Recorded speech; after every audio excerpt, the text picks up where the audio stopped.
exporting their poison to the United States, only to then find it distributed by criminal gangs who then engage in violence in our communities like Chicago to protect their territory and the profits that go along with that illegal drug trafficking. But I want to ask you about another aspect of the open border policies, and that has to do with one of the least reported tragedies and scandals associated with the Biden open border policies, and that has to do with the 500,000 children, sometimes called unaccompanied children, UACs, 500,000 children that the Biden administration allowed to be placed with sponsors in this country that were largely unvetted and subjecting them to who knows what, and then abandoning them by taking the position that it's not the federal government's responsibility, it's local child protective agencies that have to follow up on these kids. So they couldn't tell you whether they were being trafficked, recruited into gangs, whether they were going to school, whether they were getting the health care that they need. They couldn't tell you because they didn't care. So I know that President Trump's administration, the Department of Justice in particular, has located 22,000 of these 500,000 children. Could you talk to us a little bit about your efforts to rescue these children that have been abandoned by the Biden administration?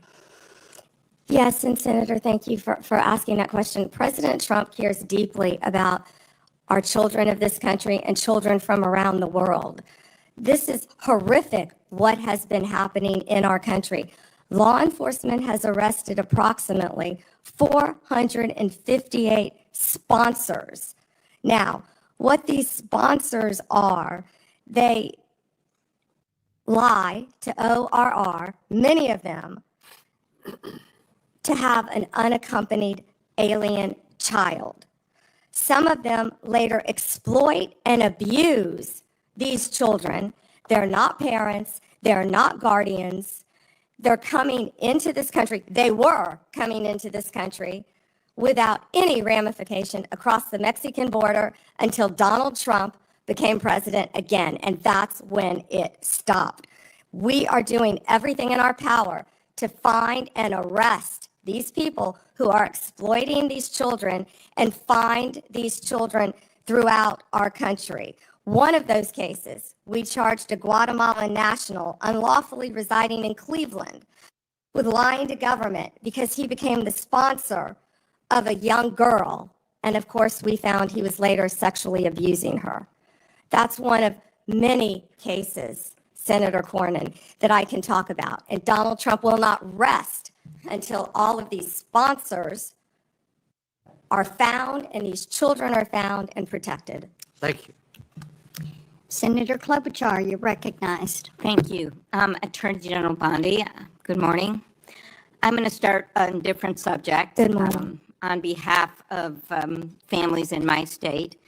And I wanted to thank the FBI and the local justice officials in Minnesota, the U.S. Attorney's Office, for the work that they did catching the murder, in the horrific murder of my friend, Speaker Melissa Hortman, and her husband, and the shooting of Senator John Hoffman. Just last month, my state was again shaken to its core when a mass shooter attacked Annunciation Catholic Church in Minnesota, shooting through the stained glass windows, injuring 21 people, including 18 kids, killing little Fletcher, little Harper, an 8 and a 10-year-old, murdering them when they're in mass praying, 12-year-olds protecting 8-year-olds. I know we've spoken about these tragedies, and we both agree that this kind of violence, whether in Minnesota or at a Mormon church in Michigan or the assassination of Charlie Kirk, has no place in our politics or in our democracy. In 2018, after the Parkland shooting, you were Attorney General, and there was a bill called the Marjorie Stoneman Douglas High School Public Safety Act. And the bill banned bump stocks, enacted red flag laws, and raised the minimum age to purchase a firearm in Florida from 18 to 21. And you actually defended the law in court from a challenge from the NRA. And we know that I'm in favor of an assault weapon ban, period. I look at these bills and I think, does this hurt my Uncle Dick in the deer stand? We have a proud tradition of hunting in Minnesota. I don't think they do. But as I talked to Director Patel, and he told me in the chair you are sitting in right now, that assault weapon bans could prevent future attacks. I talked to him about better background checks, about red flag laws, and then that perhaps we could find common ground on what actually happened in Florida, which would be to at least change the minimum age for purchasing assault weapon, because we've got 18 to 20-year-olds commit gun homicides at over triple the rate of adults 21 years and over, even though that wouldn't helped in Annunciation Church because he was a few years older. She was a few years older. But as you know, the shooter at Parkland was 19 years old. And the shooters in Buffalo and Uvalde were both 18 years old. So given your efforts in Florida, do you agree that at least raising the age for purchasing assault weapons could reduce the number of these shootings? Senator, first, that's pending litigation, and I can't discuss that at all. The 21 is pending litigation. I cannot discuss In that. Florida? But if I could go back I really the didn't know 21 this. age is pending litigation. I can't discuss that. But Senator, back to what you said about what happened in Minnesota, there is no place for that. And I believe I spoke to you after that horrific, those murders. And I'm so sorry that happened. And all of my federal agencies were partnering with state agencies, working hand in hand in Minnesota. What I can tell you about the Second Amendment is this is the most pro-Second Amendment DOJ in American history, as you know. But we want to keep guns, as you said, where they should be, in the hands of law-abiding American citizens, while keeping them out of the hands of criminals and gangs. Since January 20th, the ATF and FBI have seized more than you gave these statistics. 30,000 I really illegal guns. I have 10 minutes. 30,000. You have given these Senator Klobuchar. statistics, and I truly appreciate those statistics. But what I was just trying to get at was something where maybe we could find common ground on a bill that you actually defended in court in a state, which Director Patel seemed open to, and that was looking at, could we at least raise the age to 21 of the purchase of an assault weapon federally, while states look at banning these weapons overall, given these little babies that this gun is used to kill. So we can talk about it later, but that was my question, and you don't want to answer it. No, it's pending litigation, Senator. Okay, but your views on this is not pending litigation. So I want to get to the independence of the Justice Department. At your nomination hearing, I specifically asked you to provide assurance to every member of this committee that the Justice Department will only follow the facts and the law, and the White House will play no role in the cases investigated or brought. You stated in response, this was you, politics will not play a part in my decisions. And you also said the Justice Department must be independent and must act independently. Do you believe that you have upheld that commitment? I absolutely have upheld that commitment, Senator. I pledged that I would end the weaponization also of the Justice Department, and that America would once again have a one-tier system of justice for all. And that is what we are doing in this country. We saw this with the president directing an investigation prosecution of Chris Krebs, the former head of cybersecurity, Lisa Cook, who is a current governor of the Federal Reserve, Director Comey. And the president, and I know you have said that you will not discuss discussions you've had with the president about Comey. Is that correct? That you won't testify here about that? Because I was going to ask you if you received advice, instruction, or request from anyone at the White House to direct the department to engage in any investigations, prosecutorial actions, including decisions not to investigate or prosecute anyone. I'm not going to discuss any conversations. But then how about the Truth Social post on September 20th, 2025, in which the president said, we can't delay any longer, Pam, using your name, not bringing criminal charges. are killing our reputation, his words, and credibility. And then goes on to tell you to prosecute a member of this committee, to prosecute the Attorney General of New York, and to prosecute James Comey. Do you consider that a directive to the Justice Department? Senator Klobuchar, President Trump is the most transparent president in American history. And I don't think he said anything that he hasn't said for years. Okay, it has been reported that you initially pushed back against requests by senior Trump administration officials to push out or fire the acting U.S. Attorney in Virginia, Eric Siebert, who's a conservative Republican, who made the decision that the evidence was not there to prosecute Comey. What made you change your opinion? I am not going to discuss personnel decisions. Okay. Is it true that the career prosecutors in the Eastern District of Virginia found that there was insufficient evidence to bring criminal charges against former Director Comey? I am not going to discuss pending cases because Comey was indicted in the Eastern District of Virginia by, I may point out, one of the most liberal grand juries in the country. Okay, let's go on to other firings or terminations. Last week, the Justice Department fired at least 2 senior attorneys in the Eastern District of Virginia, including the office's national security chief, Michael Benary. It is reported that his firing came following criticism from a right-wing social media commentator who wrote, "One can only assume he was part of the internal resistance in the Comey indictment." In fact, he did not work on the Comey case. Instead, he was working on pursuing justice for service members killed in Afghanistan. How does firing a 20-year national security prosecutor enhance public safety? Senator Klobuchar, I'm not going to discuss personnel decisions, but the personnel issue that I'm having right now is that all of my agents, all of my lawyers are working. My agents are on the street working without a paycheck because your party voted to shut down the federal government. Unfortunately, the House isn't even back here. They're 18 days off the job to even meet with us to come up with a resolution that we would like to discuss with them about saving people's health care. Let's move on to the Antitrust Division. Did you authorize your chief of staff to overrule top officials in the Antitrust Division to settle the challenge to the Hewlett-Packard Enterprises Juniper Networks merger? Senator Gail Slater runs my antitrust unit, and she is doing an excellent job on many, many cases.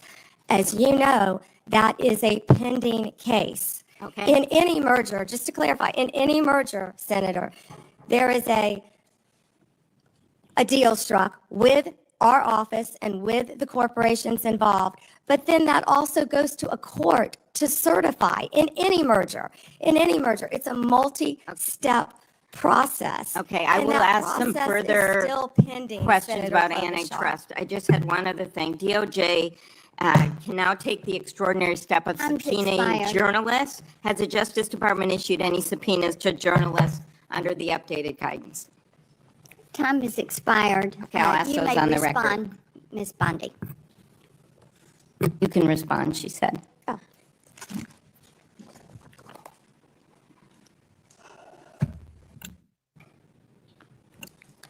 Senator, my office in April restored the Justice Department's longstanding norm on this issue. It was AG Garland who had deviated on the media investigations policy, allowing self-identified journalists using this self-serving status as a shield against being held accountable for endangering our nation's security. We have taken that policy back to the norm, and I can't comment on whether we have or have not, or do not have pending investigations. Time has Senator Klobuchar. expired. Senator Lee, you're recognized. Attorney General Bondi, thank you for being here today, and thanks for your service as Attorney General of the United States. I want to start by thanking you for acknowledging a moment ago the importance of protecting the rights of the law-abiding. In a country where there are hundreds of millions of guns, one of the most alarming, not to mention unconstitutional things the government could do is to disarm the law-abiding. It would be unfair. It would be fatal to many. It would be contrary to our constitutional system. And I appreciate you standing up for that. I'm also grateful for you standing up for Gail Slater, the Assistant Attorney General over the Antitrust Division. I have full confidence in her, and I can tell you do as well.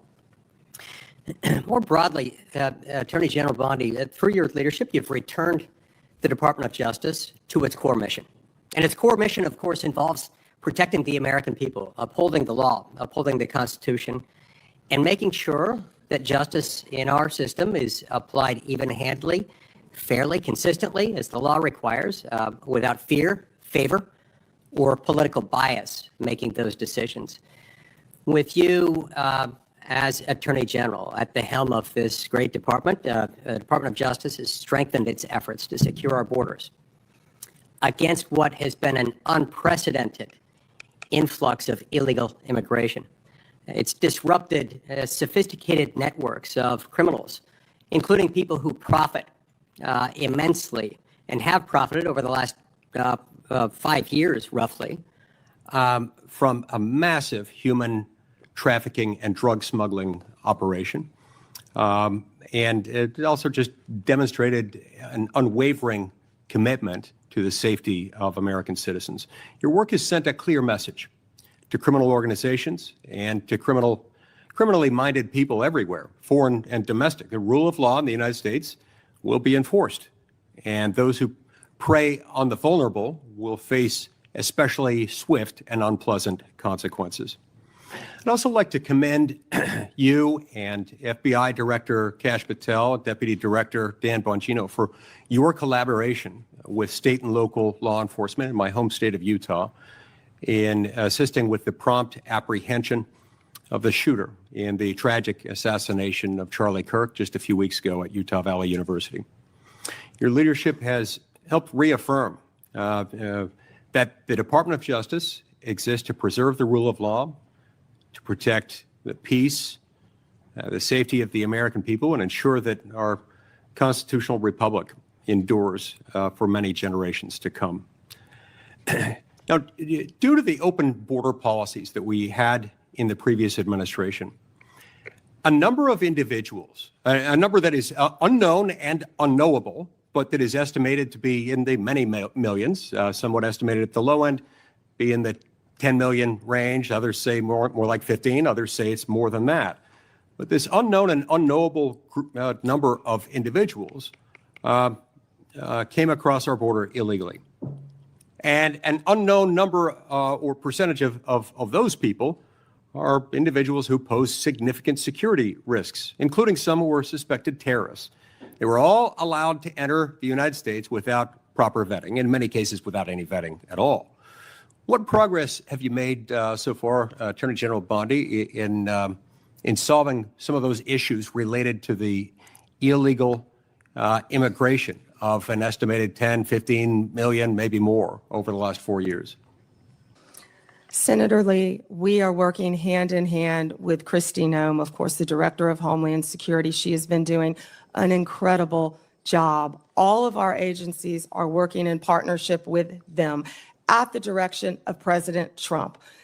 He ran on the promise of making America safe and closing our borders, and that's what he did on day one. He has also declared many of these transnational gangs as terrorist organizations, which is exactly what they are. They have been coming into our country from Mexico, from Venezuela, from other countries. They have been setting up shop right in our country. They are narco terrorists, and it is going to stop, and it is stopping under his watch. Our task forces are working hand in hand with Homeland Security. Director Patel, Deputy Director Bongino have been going non-stop to make America safe again. That's not just a slogan. That's protecting everyone in this room.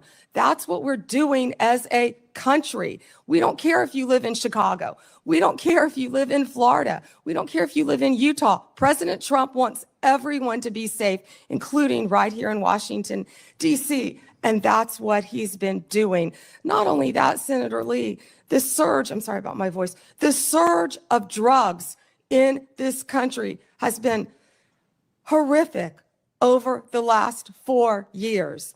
DEA they have seized 4,500 kilos of fentanyl powder and 50 million fentanyl pills, which I said earlier represents 370 million deadly doses of fentanyl. These transnational gangs, it's all about drugs and money, and they are destroying our country. They are destroying our children, and a lot of this fentanyl, as we know, is made, the precursors in China. They're coming in our country through Mexico and now other places, and under Donald Trump, it's going to stop because he has secured our borders, Senator Lee. And we're very grateful for that effort. It's interesting to note, moreover, that under the leadership of your predecessor, the Department of Justice, the FBI, and others who routinely appear before this committee, when asked about the human smuggling operation going on across our southern border, routinely denied that fentanyl was coming in significant quantities through the human trafficking operation. They stated never with any evidence, never with any ability to back it up, to prove this was the case, that these things were coming across the points of entry through vehicles, through trucks, and otherwise. We know that not to be true, and we appreciate your work in exposing that. Now, in recent months, going along with this law enforcement effort, there's been a disturbing trend. It's a disturbing trend that seems to be on the increase in recent days and weeks. That is a rise of violence directed at federal law enforcement officers engaged in immigration-related arrests, including direct physical threats, organized riots outside of detention facilities, and most tragically, of late, a fatal shooting targeting an ICE facility in Dallas. Then just yesterday, it was reported that a cartel member in Chicago put a bounty, that's right, a bounty, out there offering $2,000 on information about any ICE officer and $10,000 for those who kill an ICE officer. Now, keep in mind, this information is not for kicks and giggles. It is not for a game of Trivial Pursuit. That information for which the cartel member would pay $2,000 is there so that others can kill an ICE officer and get $10,000. That's what that is. Can you discuss what protections are essential to ensuring the safety of ICE officers and their families, and why requirements to display personal information and prohibiting them from ever wearing any kind of covering would represent a totally unacceptable, indefensible risk to their public safety? Senator Lee, our federal agents have been doxxed, and many of you know what that means. It has happened to you on both sides of the aisle. Our federal agents' lives have been threatened. We spoke with Apple and Google to get the ICE Block app taken down. That was reckless and criminal in that people were posting where ICE officers lived. We worked with both Apple and Google to take that down. It's stunning, I would add here, that it took as much work as it did by you to get them to take that down. Remember, in the days following January 6th, they took down all kinds of things, including a social media app called Parler, based on very thin evidence that was later largely rebutted, suggesting that people had been manipulating Parler in order to plan the January 6th attack. That wasn't true, and they took it down. I'm glad they have taken this Block ICE app down, but it's a shame that it took as long as it did and as much work on your part to get them to take it down. I will tell you they were cooperative, and to correct myself, it was where they were going, the jobs they were doing. And that's what's been happening, because hundreds of organized rioters, Senator Lee, are showing up where our ICE officers are. And as you know, they have fireworks, they have gas masks. You know, they don't want our officers to be protected with their identity, yet they're wearing gas masks, they're wearing goggles, and they're So it's okay ramming for them to be safe. It's okay for Antifa to be safe. It's okay for those doing the bidding of international violent drug cartels to be safe. But heaven forbid, our ICE officers should be safe. Thank you, Senator Lee. Time has expired. Senator Coons, you're recognized. Thank you, Senator Blackburn, and thank you to the committee for holding this oversight hearing. And Attorney General Bondi, thank you for your service and for being with us. I want to start with an area where I think we have a lot to agree on. In May, your Bureau of Prisons issued a directive to expand the availability of home confinement. The directive said it was rooted in the principle of smart, fair criminal justice reform and explained that smart reform and public safety can go hand in hand, and that second chances are not just possible, they're necessary for a justice system worthy of the American people. There's more to do to implement this directive, but I appreciated the BOP's recognition of these principles. Could you briefly speak further about the work BOP Director Marshall and Deputy Director Smith, himself a former inmate, are doing with regard to reform and what opportunities you see for us to do more? Thank you, Senator Coons. And you have been a champion of that, and we believe in second chances. As a career prosecutor, I know that most people, even violent criminals, are going to be locked up and then they're going to be released. And that's why we need everyone to be a productive member of society. I believe in halfway houses, and that's part of what the First Step Act did. It gives people a second chance at life. And that's what Billy Marshall and Josh Smith have been doing, working hand in hand at the Bureau of Prisons. I talk to them constantly, and they are working so hard. In fact, they inherited a dysfunctional and neglected agency, and they are taking, despite more than $450 million being appropriated between 2019 and 2024, we found that funds had been diverted away from the Department of the Prisons, the Bureau of Prisons. And so they are doing everything to create more halfway houses and to give inmates everything they need to be successful upon release, but also by keeping America safe. And I just learned from Billy Marshall, we just made an incredible case that someone, I believe the case was in Texas, one of our federal prisons, no one was monitoring this. And there was someone who was caught with a drone dropping off recently cell phones, Yep.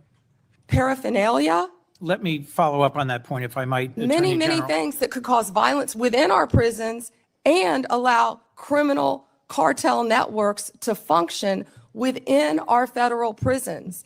And that's what a lot of this money is going for, to make our prisons safe within and so these criminals cannot function while they are in prison. But one good thing I can also add is we have given inmates, I think we've over doubled the amount of minutes they can have on their phones so they can talk to their family members, because we believe that is important.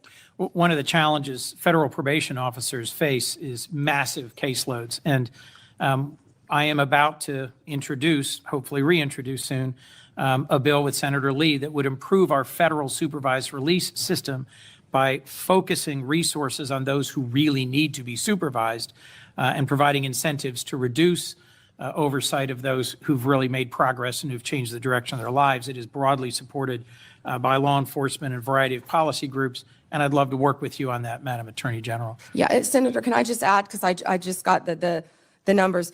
So what we have is $8.7 billion for the Bureau of Prisons. And what that does is it adds 587 correctional officers to help with the things that we just discussed. 95 million for new hires. We have to recruit and we have to retain. We know that's a really tough job to be a corrections officer. And that's why Josh Smith is such a valuable part of that team with Billy Marshall. And I would welcome working with you on that. And President Trump is the one who signed the First Step Act because he believes in second chances. We all do. Thank you, Senator Coons, for that question. One of the things I have been concerned, even upset about, is how early in this administration, at the behest of DOJ, the department cut hundreds of grants totaling hundreds of millions of dollars, many of which serve critical public safety needs, supporting victims, assisting with reentry, violence prevention, including in my own home state. This was literally defunding the police. And I have some concerns about how DOJ is putting at risk public safety by assigning thousands of agents and prosecutors away from drugs, firearms, corruption, violent crime to help ICE arrest people without criminal records. You've indicated a willingness to review any grant that a member of Congress has concerns about, and noted a number of them have been restored on appeal. And I appreciate that willingness to admit some misjudgments or mistakes in some of the many grants that were canceled. But can you assure us this process is going to be fixed going forward so better decisions are made at the start and not just after appeals? And can you assure us that we are not leaving doors wide open for crime and criminality in our communities and over-focusing on arrest and deportation of those without criminal records? Yes, Senator, thank you for that question. And as I said earlier, we are reviewing all the grants, and I believe we have, turned some back on for senators who have called. It doesn't matter what state you're from. If it's a law enforcement grant, if it's protecting victims, let us know and we will work with you. And I'm not sure if we have done any in your state yet, but I would be happy to work with you on that. What I can tell you is there have been, out of the 5,800 discretionary grants that were reviewed, only 376 around the country, 7% were terminated. 225 of the grant recipients have appealed that termination. And so far, we've turned back on 18 of those. 17 appeals have been denied, and the rest are being actively reviewed. If any of you know of any of those that you believe should be turned back on, call me. We don't want to jeopardize I will be anything calling that's you. hurting. Please do. And Senator, to go to what you said about the FBI and my federal agencies and being pulled to work on immigration cases, they're working hand in hand because we believe that, we have ICE officers out there, as we just discussed. I don't want to repeat that, who are being harmed. We're going to work with them, and I've directed all of my law enforcement agencies to work with ICE to make sure they're safe in Chicago, to make sure they're safe in Memphis, to make sure they're safe right here in Washington, D.C., but also at President Trump's direction. We are not stopping the core function of what we're doing, and that is fighting violent crime. And I think Director Patel made that very clear with all of the arrests that our FBI have been making on violent criminals. And, there's so much that we can't talk about here, but if any of you are on the Intel Committee, we are fighting terrorists around this country every single day. Our lawyers are shut down right now. They're not getting paid, but crime is not stopping. They are working around the clock to not only keep our country safe, Senator, but to keep our world safe. And Madam Attorney General, I think all of us hate that there's a shutdown and its impact on the federal workforce, and are working to find a way out of this shutdown, but one that will also restore cuts to health care. We could spend a lot of time on that, but let's focus on, if I could, two more questions related to your service as the Attorney General. The government's asserting the authority to summarily kill people. It says our cartel members through military strikes against boats on the open ocean in the Caribbean. Congress has never authorized such a use of military force, and it's unclear to me how the administration has concluded that these strikes are legal. I'm concerned with what the limiting principle is, whether the government could summarily kill people. It just declares our cartel members as well as unlawful combatants inside the United States, or if they were American citizens. This isn't about defending cartels, and these aren't hypothetical questions. President Trump assembled military leaders and said they would be needed to fight the enemy from within and to train in cities in the United States that he describes as chaotic and violent. Due process is the cornerstone of our Constitution. I'm deeply concerned about the authority our president seems to be asserting to summarily kill people suspected of criminal activity outside the law. As the chief lawyer for our federal government, you have a unique responsibility to ensure maintenance of our constitutional standards. How did you conclude that these strikes on ships or boats in the open ocean are legal? Senator Coons, I'm not going to discuss any legal advice that my department may or may not have given or issued at the direction of the president on this matter. Regarding Venezuela, what I can tell you is Maduro is a narco-terrorist, and I announced $50 million reward for his capture to bring him to this country to face charges. He is currently under indictment in our country. Drugs coming from Venezuela are killing our children at record levels. And They have members been of this flowing committee are into as this passionate country. as you at protecting our families and our communities from fentanyl, but we also need to protect our sailors on the high seas who are conducting freedom of navigation operations in the South China Sea from just an abject violation of international norms and standards about how we interdict ships on the high seas.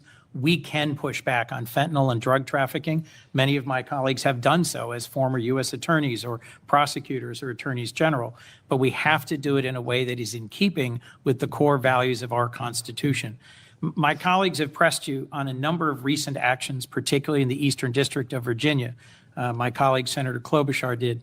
And I just wanted to add my voice to those who have expressed real alarm at how in your confirmation hearing, you said you would be leading a department that would look forward, yet public statements by President Trump urging you to go after and to indict and to prosecute specific named people seem to have led to dramatic and sudden action by the department.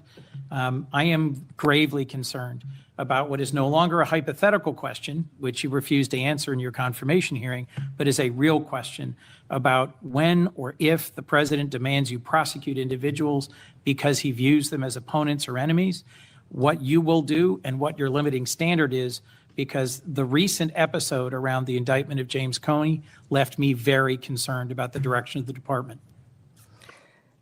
We're a minute and a half over, Senator Chairman. May I answer? Yes.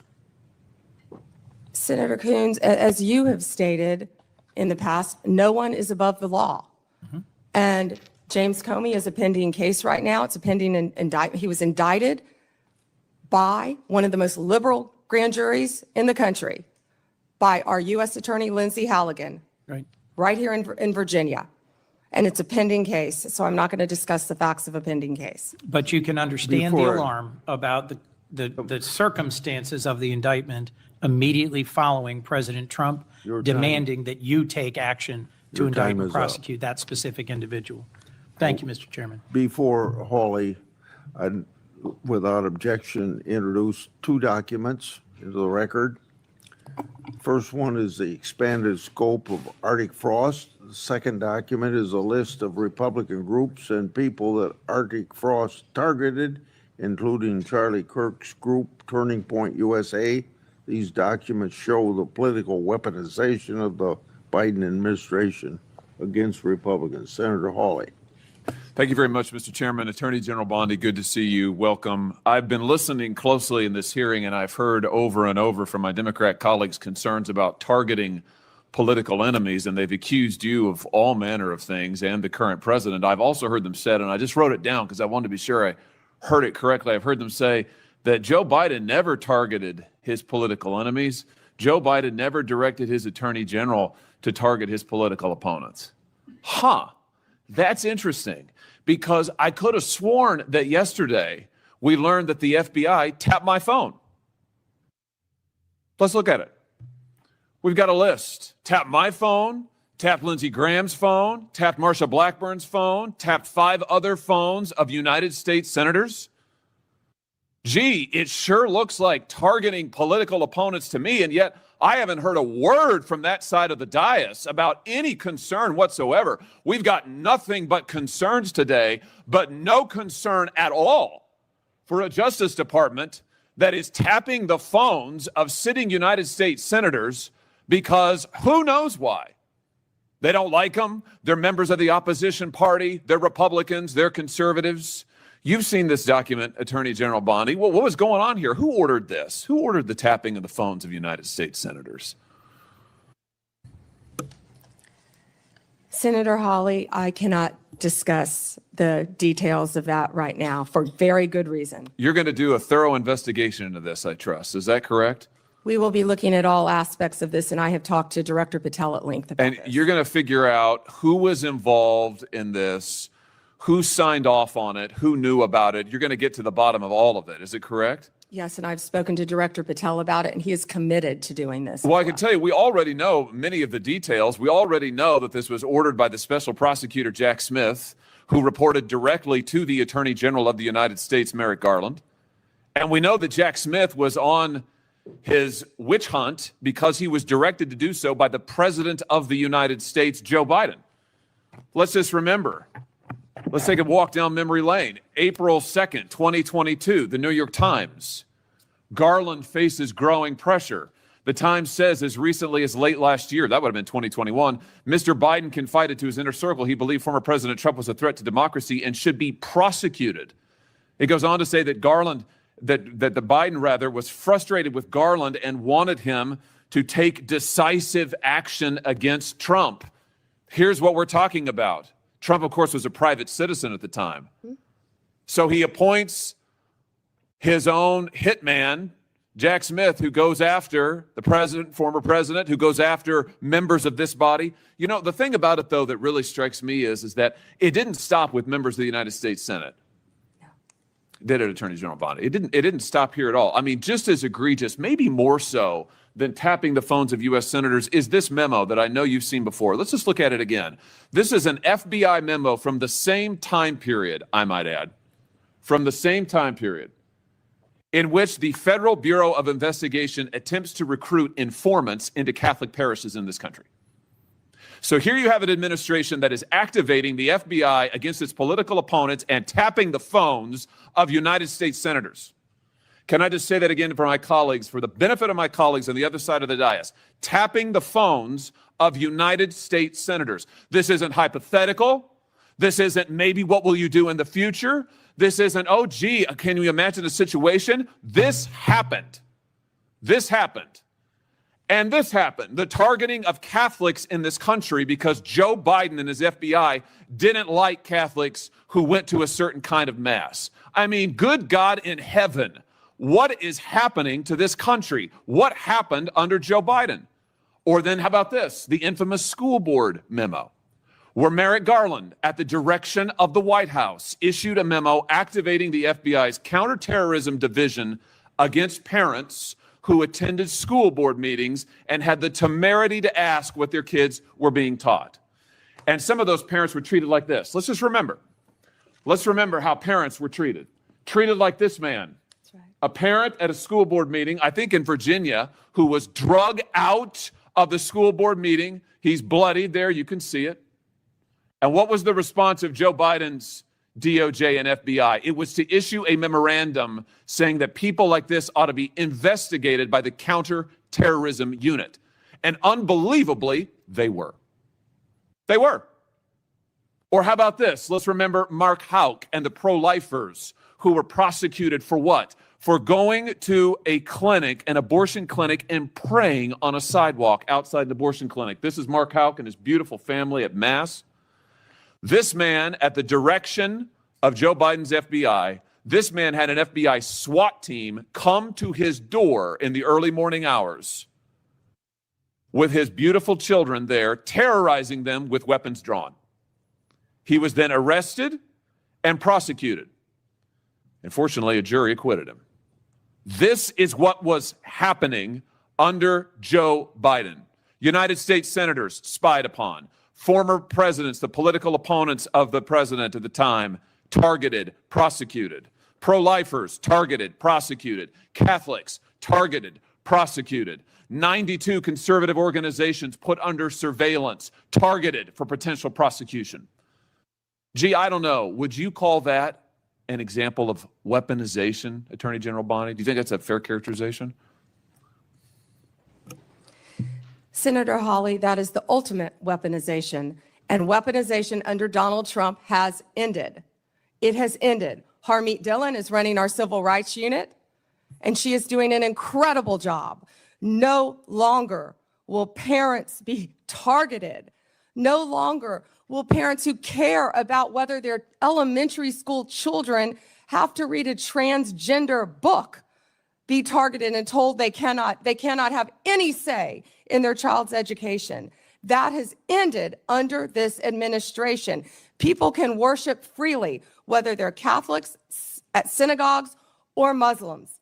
Everyone can worship freely. That was the ultimate weaponization. They were targeting Catholics. No longer. They have been targeting so many American citizens throughout this country.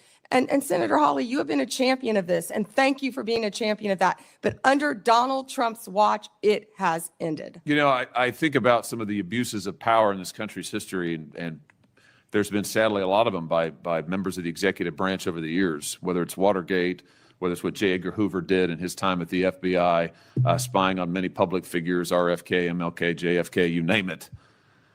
And I just have to say, what we now know happened in the last 4 years under this administration surpasses all of that. It surpasses all of it, not just for the interference in the legislative branch, not just for the blatant disregard for the separation of powers, not just for the blatant disregard for the First Amendment, but for the targeting of ordinary American citizens who can't afford lawyers, who can't afford to mount a defense, who when the FBI knocks at their door or comes with the SWAT team, they don't know what to do. It is absolutely a disgrace. It is a stain on the history of this country and on the conscience of this country, what this administration did in the last 4 years. So here's what I think needs to happen. Madam Attorney General, I think we need a special prosecutor to be appointed whose sole responsibility will be to get to the bottom of what has happened in every instance that I have just named. I think we need to know exactly who approved the wiretaps on United States senators, who knew about it, what agents were involved at DOJ or the FBI. I think we need to know exactly who signed off on the Catholic memo, the spying memo, who was involved with it, how far did it go. I think we need to know exactly who authorized the prosecution of Mark Houck, who terrorized pro-lifers and tried to intimidate them. I think we need to know that, Mr. Chairman, this committee needs to do oversight hearings. We need to have thorough hearings into what has happened these last 4 years and this abuse that has now just been uncovered, because we have to ensure that it stops. As you just said, Attorney General Bondi, we have to ensure that it stops. This chapter in American history needs to come to a close, never to be opened again. The use of the most powerful law enforcement bodies in the world against ordinary citizens and political opponents must end once and for all. And we have a chance to do it, and it needs to be done with a thorough investigation, full transparency, and those who violated laws need to be prosecuted. I thank you for what you're doing, Attorney General Bondi. I hope that you will launch a thorough investigation. I hope you'll appoint a special prosecutor. Mr. Chairman, I hope we'll hold hearings. And with that, I yield. Yeah. Before I call on Blumenthal, I want to, without objection, introduce into the record a document that General Bondi helped to declassify. The document is a Ray FBI analysis of Nellie Orr's false statements to Congress. Or never suffered consequences for advancing this phony Trump Russian narrative and attempting to cover up her involvement in the hoax with false statements. Yet time and again, the American justice system has been weaponized against President Trump and his associates. And I've already talked about Peter Navarro in regard to that. The DOJ's inaction on Nellie Orr's criminal referral, despite the obvious incriminating evidence provided in the FBI's own analysis, undermines public trust of the rule of law thanks to Director Wray's utter failure. Senator Blumenthal. Thanks, Mr. Chairman. Just so the American people understand, this issue of weaponization of justice goes to the core of the integrity of our criminal justice system. And I think we can all agree that no individual, no group should be targeted simply because they are a political opponent or because the President of the United States has some personal animosity toward them. You've just said that President Trump is the most transparent president in history. Tragically and chillingly, you may be right when it comes to criminal justice, because far from ending weaponization of justice, I would submit, Madam Attorney General, that President Trump has embodied it. And we have a record. It is a public record of his express instructions that certain individuals be investigated. The Attorney General of New York, Tish James, my colleague, Adam Schiff, the former CISA director, Chris Krebs, the DHS former chief of staff, Miles Taylor. There's a list. And he has been transparent. In fact, 5 days before the indictment of James Comey, he put this post up as instructions to you. He didn't mince words. He was very open and public that you should indict James Comey and others because they are guilty as hell. No more delay now, 5 days before you indicted, or grand jury at your instructions indicted James Comey. I'd like to know from you what conversations you've had with President Trump about the indictment of James Comey.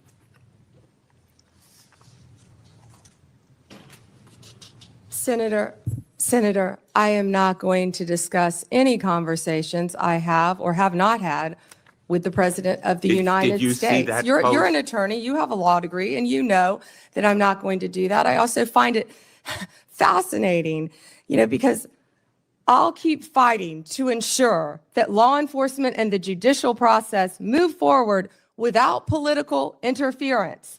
No one is above the law, not even the president. That's a quote from you, Senator Blumenthal, in 2017. Well, let me ask you then, when you saw that No post, one is above the law. That was your quote. When you saw that post, did you talk to anybody in the White House? I am not going to discuss any conversations I have, nor any investigations, So nor you are unwilling any to tell pending this committee cases. about conversations with the White House And if I regarding may James continue, Comey's indictment. and if I may Let me show continue, you a picture. James Comey was indicted by one of the most liberal grand juries in the United States. The night before James Comey's indictment, you had dinner with the President of the United States. Pretty intimate group. Was Actually, there James were a lot of Comey people there that discussed- night. That's a great Was James picture. Comey discussed at that dinner? I love that picture. That's a great picture. And there were a lot of people there that night. I think the Well- entire cabinet was there. Did you discuss James Comey with the President of the United States? He was sitting just to your left. Well, 2 seats down, yes, 2 seats down. And I am not going to discuss any I'm going to take conversations that I've as a had or not yes, have with the because President the of the American United public States. is entitled to know, Madam Attorney General. The entire whether cabinet was at that you dinner, took too, instructions from President Trump after he told you very directly to indict James Comey, which is weaponization of the Department of Justice. Oh, You know, wait. I want to agree with my colleague, Senator Hawley, that weaponization of our justice system must end. That's the reason that I proposed legislation, and I challenge him and my colleagues on the other side of the aisle to join me in legislation that would create a statutory right of action for people who are selectively or maliciously prosecuted for political reasons. It would codify your manual, the Department of Justice manual, on political prohibitions against political considerations in charging decisions, and prohibit the White House from intervening, President Trump and any other president from intervening in charging decisions. It would make reforms to the grand jury process. You've just said this grand jury was liberal. We should reform the grand jury process to ensure that the government is not abusing its power and authority, and it will require transparency and accountability reforms at DOJ so that you will and other attorneys general be held accountable for these kinds of decisions. Will you join me in supporting that kind of reform? Senator Blumenthal, I find it so interesting that you didn't bring any of this up during President Biden's administration when he was doing everything to protect Hunter Biden, his son. And I think you just saw what Director Radcliffe just released. You know, this is an effort to be Information. positive. If I can finish and answering the constructive, question, I'm not Madam going to Attorney yell General. over you. I'm not going to get in the gutter with you. But information that the Biden administration told them not to investigate Hunter Biden's involvement with Ukraine. Let And me- I'm not going let to be me- lectured let to me you move to about another- integrity another topic, by and I'm hoping that you someone will review who these lied about legislative being in the military just and to be support elected them. a senator. The merger between Hewlett-Packard Enterprises and Juniper Network was settled. You authorized the settlement. It was the subject of a lawsuit to block it. The settlement produced virtually no concessions from Hewlett-Packard. It was a settlement that prompted settlement yourself. As I stated earlier, Gail Slater is doing an incredible job running the antitrust unit. And as I stated earlier, that is still a pending matter. As Well, you you should know then with a law fired, degree, did you not, that all two- mergers, if I can finish answering the question. I'm going to, If I with could apologies, finish. No, I'm interrupt answering you the question. because my time is No, limited. well then don't ask me a question. Let me just ask you, did As I you, said, you have a law degree. You know that not only are mergers agreed upon, but they have to go to a court of law to be approved. It's a multi-step process. And as I said earlier, that is still pending. And I have full faith in Gail Slater. and Ms. Slater reportedly objected to the settlement. Reportedly, And moreover, moreover. 2 of her top officials were fired, Roger Alford and Bill Sinner. Did you authorize and direct those firings after they objected to the settlement? I am not going to discuss personnel matters or pending litigation in my office. Let me ask you about another merger. The merger involving 2 home health care agencies on favorable terms, likely to drive up costs for millions of America. The Transportation Department's rule to provide compensation to travelers impacted by airline-caused flight delays, which was canceled.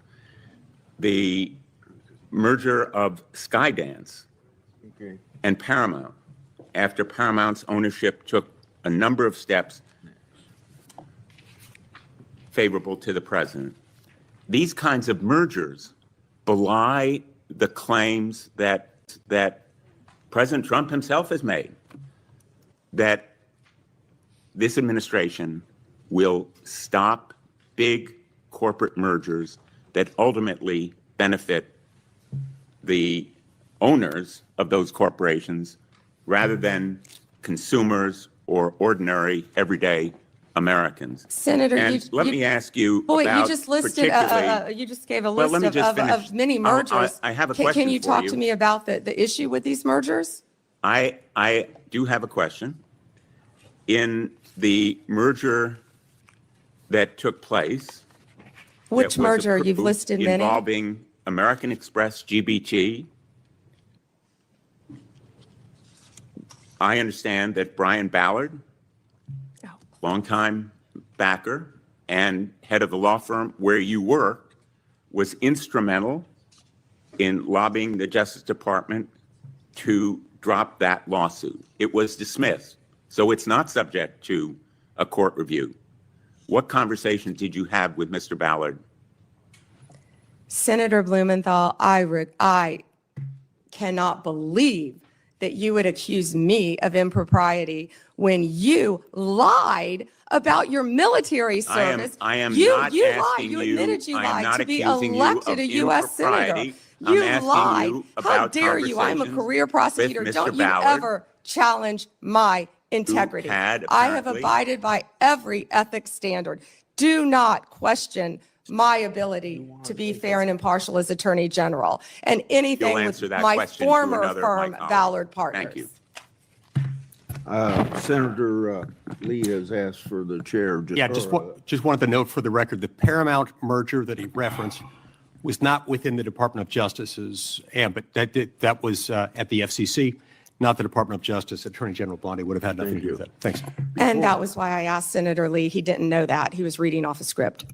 Before I call on Senator Kennedy, it's kind of laughable about my Democrats friends expressing fear and concern at the Justice Department's recent attempts at holding parties responsible for their actions. I can only ask, where have they been in the last few years? They had no problem watching the Biden administration and its White House use all of its might and power to attack Trump and associates. And now even Republican senators have been selected to have their telephone records made public. or not public, but well, I guess they're public now. But Biden weaponized our institutions and didn't hear a peep from the other side. Now every investigation and prosecution under this administration, people are going to be held accountable for their actions. Senator Kennedy, or I want extra time, Mr. Chairman. okay. I mean, this is, enough is enough. Cruz was next, but he wasn't here. Senator Cruz was next. Okay, Senator Cruz, if you're ready, go ahead. Well, thank you, but I will welcome Senator Kennedy providing color commentary throughout my question. I will be happy to. If we ever finish this hearing this year. And I'll point out Senator Kennedy has a new book about testing negative for stupid, so I hope I test negative for stupid. I hope I meet the threshold of You of do book meet type. it, and I talk in the book about the tattoo of the Backstreet Boys on your back. Look, I can't help that you don't want to reach young people. I think young people are the future, damn it, and I'll do whatever steps are needed. Backstreet Boys? That would be on Vice President Vance's playlist, I heard, that got hacked. General Bondi, welcome. I apologize for injecting you in the middle of Senator Kennedy's antics. We can't help him. Thank you for the job you're doing. You are doing a tremendous job keeping this country safe. And our families are safer because you are on that wall. Our families are safer because you are returning the Department of Justice to its core function, which is enforcing the law and locking up bad guys. We saw for 4 years under the Biden administration, we saw the Department of Justice politicized and weaponized, and we saw them refuse to do their core function.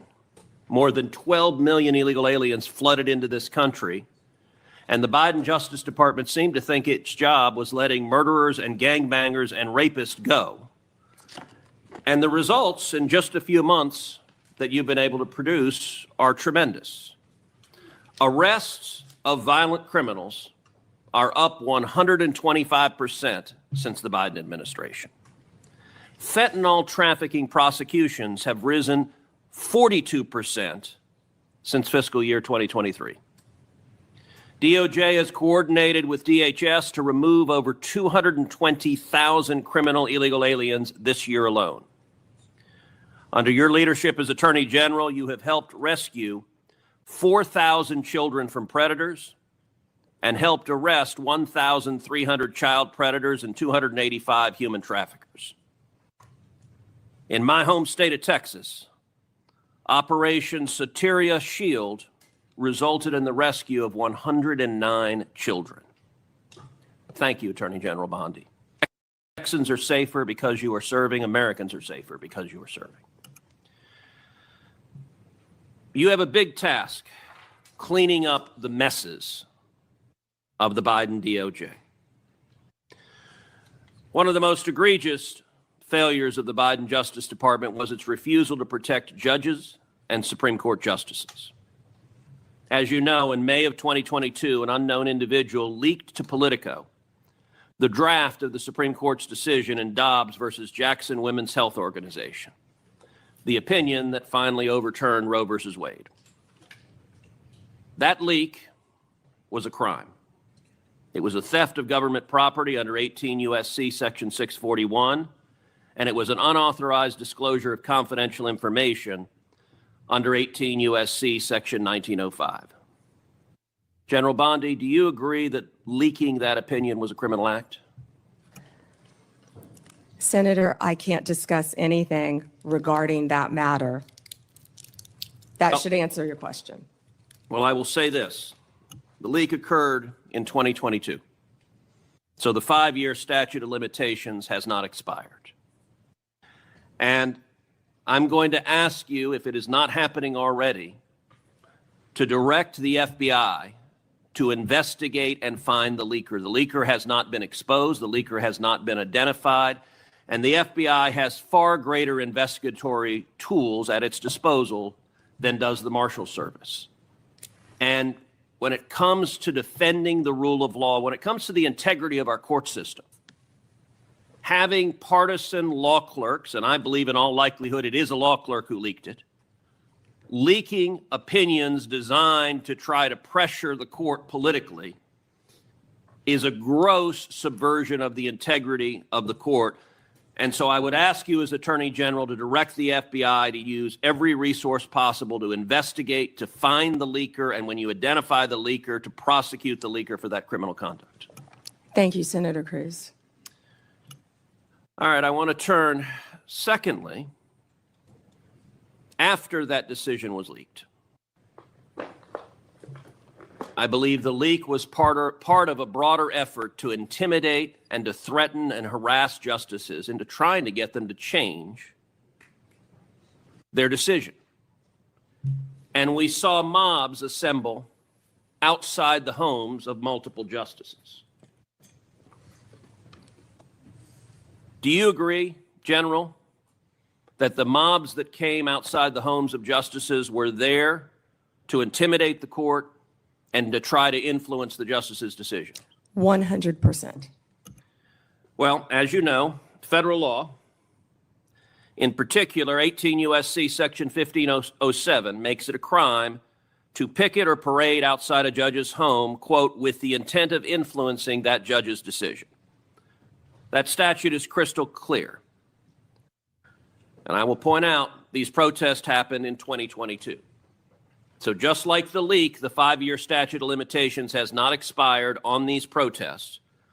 But unfortunately, the Biden Department of Justice didn't give a damn about prosecuting this statute because President Biden and Merrick Garland and the political hacks at DOJ disagreed with the Supreme Court's decision in Dobbs and were perfectly fine turning a blind eye to violent protesters threatening the justices and their children.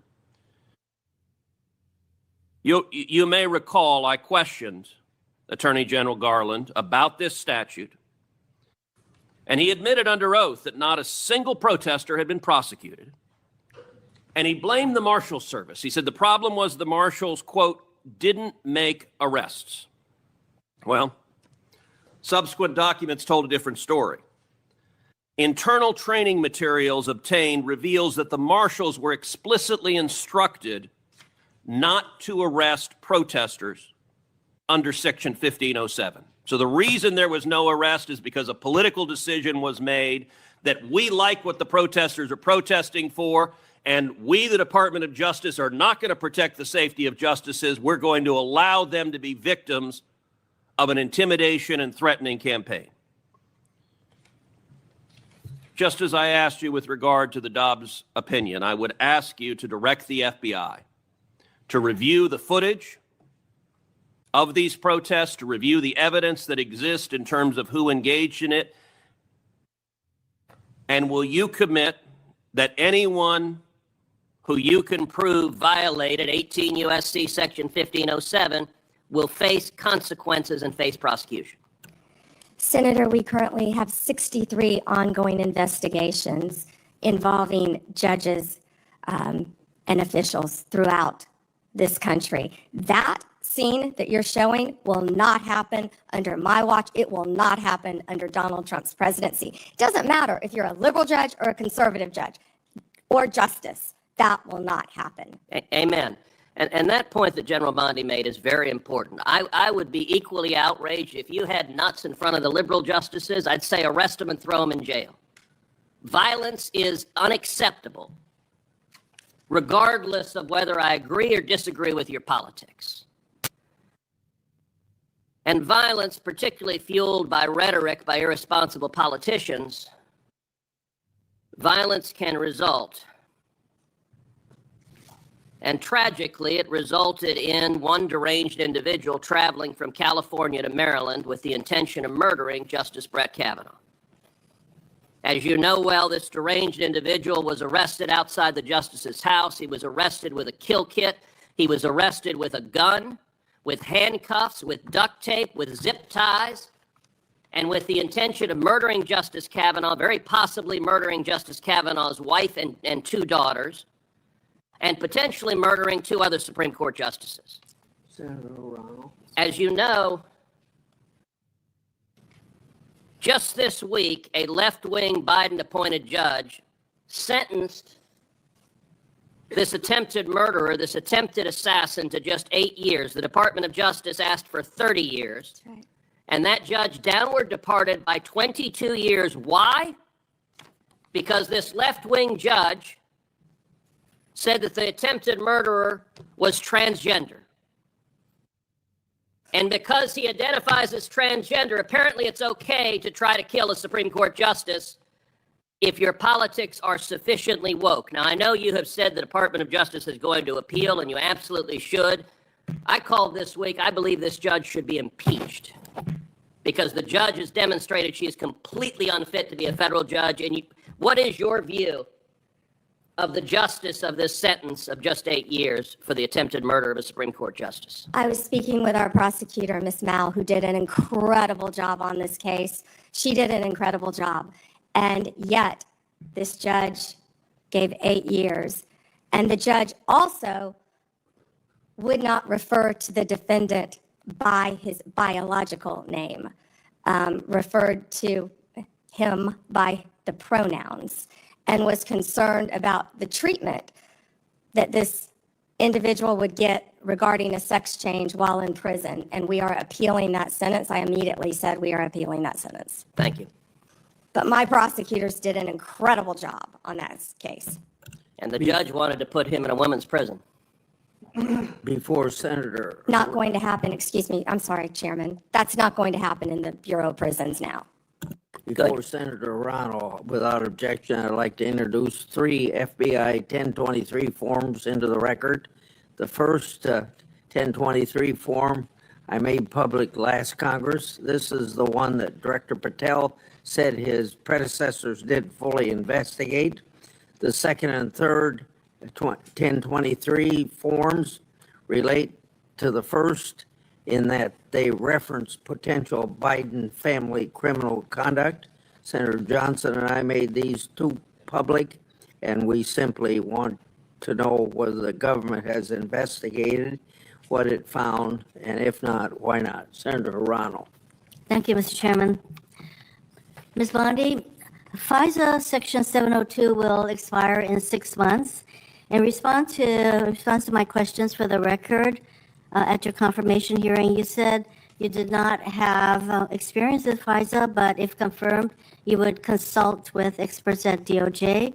Now you've had that opportunity. Do you support adding additional safeguards for searching Americans' communications in the 702 database? Senator, Section 702 is a vital source of foreign intelligence and instrumental in keeping Americans safe. We also take individuals' rights of Americans, their individual rights of all Americans, very seriously. And many statutory reforms to FISA have incorporate safeguards. They have to incorporate safeguards to protect our civil liberties. The Department of Justice looks forward to working with you to discuss anything regarding 702. Appreciate I believe that. my staff, and Senator, I also want to thank you for this hearing. Your staff met with my staff, and I greatly appreciate that. Thank you. We're going to be working on 702, so I appreciate the openness to further amending 702. At your confirmation hearing, you assured me that it is the Department of Justice's decision to determine what cases will be prosecuted. Last month, the U.S. Attorney for the Eastern District of Virginia was forced out. President Trump then posted the message behind me asking about prosecuting James Comey. You then appointed a new U.S. attorney who within days secured an indictment against James Comey. That social media post behind me saying, "What about Comey?" was directed to Pam. Are you the Pam that the president was referring to?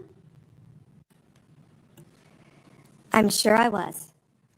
So it's very clear to me that when the president posts something like that, that he considers the DOJ to be his law firm and you his lawyer. And in fact, very shortly after the post to you, Comey gets indicted. Last year, President Trump's new now border czar, Tom Homan, was videotaped taking a bag with $50,000 in cash from undercover FBI agents after suggesting he could help with government contracts. Sounds like a bribe. 2 weeks ago, DOJ officials reportedly shut down the bribery investigation into Mr. Homan. Ms. Bondi, did you approve closing the Homan investigation, bribery investigation? Senator Hirono, as I stated earlier, the Department of Justice and the FBI conducted a thorough review, and they found no credible evidence of any wrongdoing. You were also on video outside the White House protesting with a group called CASA, where Antifa members were. Does that mean you're a member of Antifa? You know, I simply asked the question as to whether or not you approve the shutting down of the investigation, Mr. Holman. I have to assume that you did because the FBI reports to you. But the American people would look at the situation where this person is taking a $50,000 in cash, no less, and you testified today that a thorough investigation was done. Now, I have to assume, I conclude that since no wrongdoing was determined, that in answer to Senator Whitehouse's question, he kept the money. He kept the money, and I hope that he put that on his tax returns as income. Next question. Over 1,200 rioters were convicted of charges related to January 6th. President Trump has since pardoned nearly all of them. As if that weren't enough, last month there were reports that a lawyer for the January 6th rioters met with senior DOJ officials about setting up a compensation fund like the one that Congress set up after 9/11 to compensate these rioters. Ms. Bondi, is anyone at DOJ considering setting up a compensation fund for January 6th rioters? Yes or no? Senator, I have had no meetings or discussions about a fund. So would you support such a fund? Would you okay such a fund? Senator, you can send me the information on the fund, and I'd be happy to look at it. No, but do you think that's a good idea this is what I'm getting at.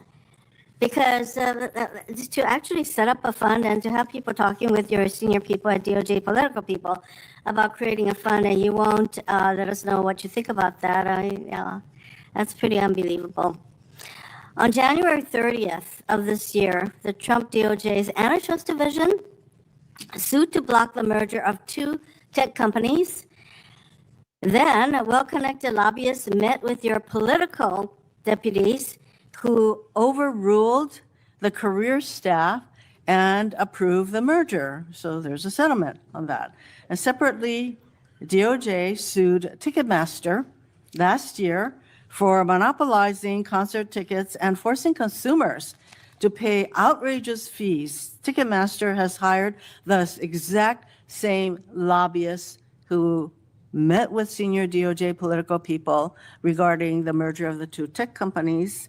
So my question is, Ms. Bondi, have lobbyists met with your political deputies about the Ticketmaster case? Senator Hirono, as I stated earlier, I am not going to discuss anything that is ongoing. Gail Slater runs the antitrust office, and Gail Slater, if I can finish, Gail Slater is doing an incredible job running my antitrust unit. It's highly likely, Ms. Bondi, that the same lobbyists who met with your people basically got rid of the antitrust case. Senator, I don't think a lot of people I like would that say you were that out they're probably protesting with meeting you Antifa. right now. Next question. You have fired dozens of career prosecutors because they worked on cases involving President Trump or January 6 rioters. For example, one career federal prosecutor who secured over 100 convictions in Florida. He also spent time in D.C. prosecuting January 6 cases.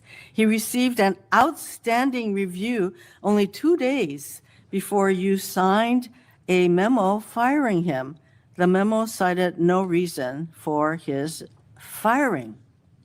Are you firing career prosecutors solely because they worked on cases like January 6th that the president doesn't like? Senator Hirono, I am not going Yes to or talk no? about personnel matters with you.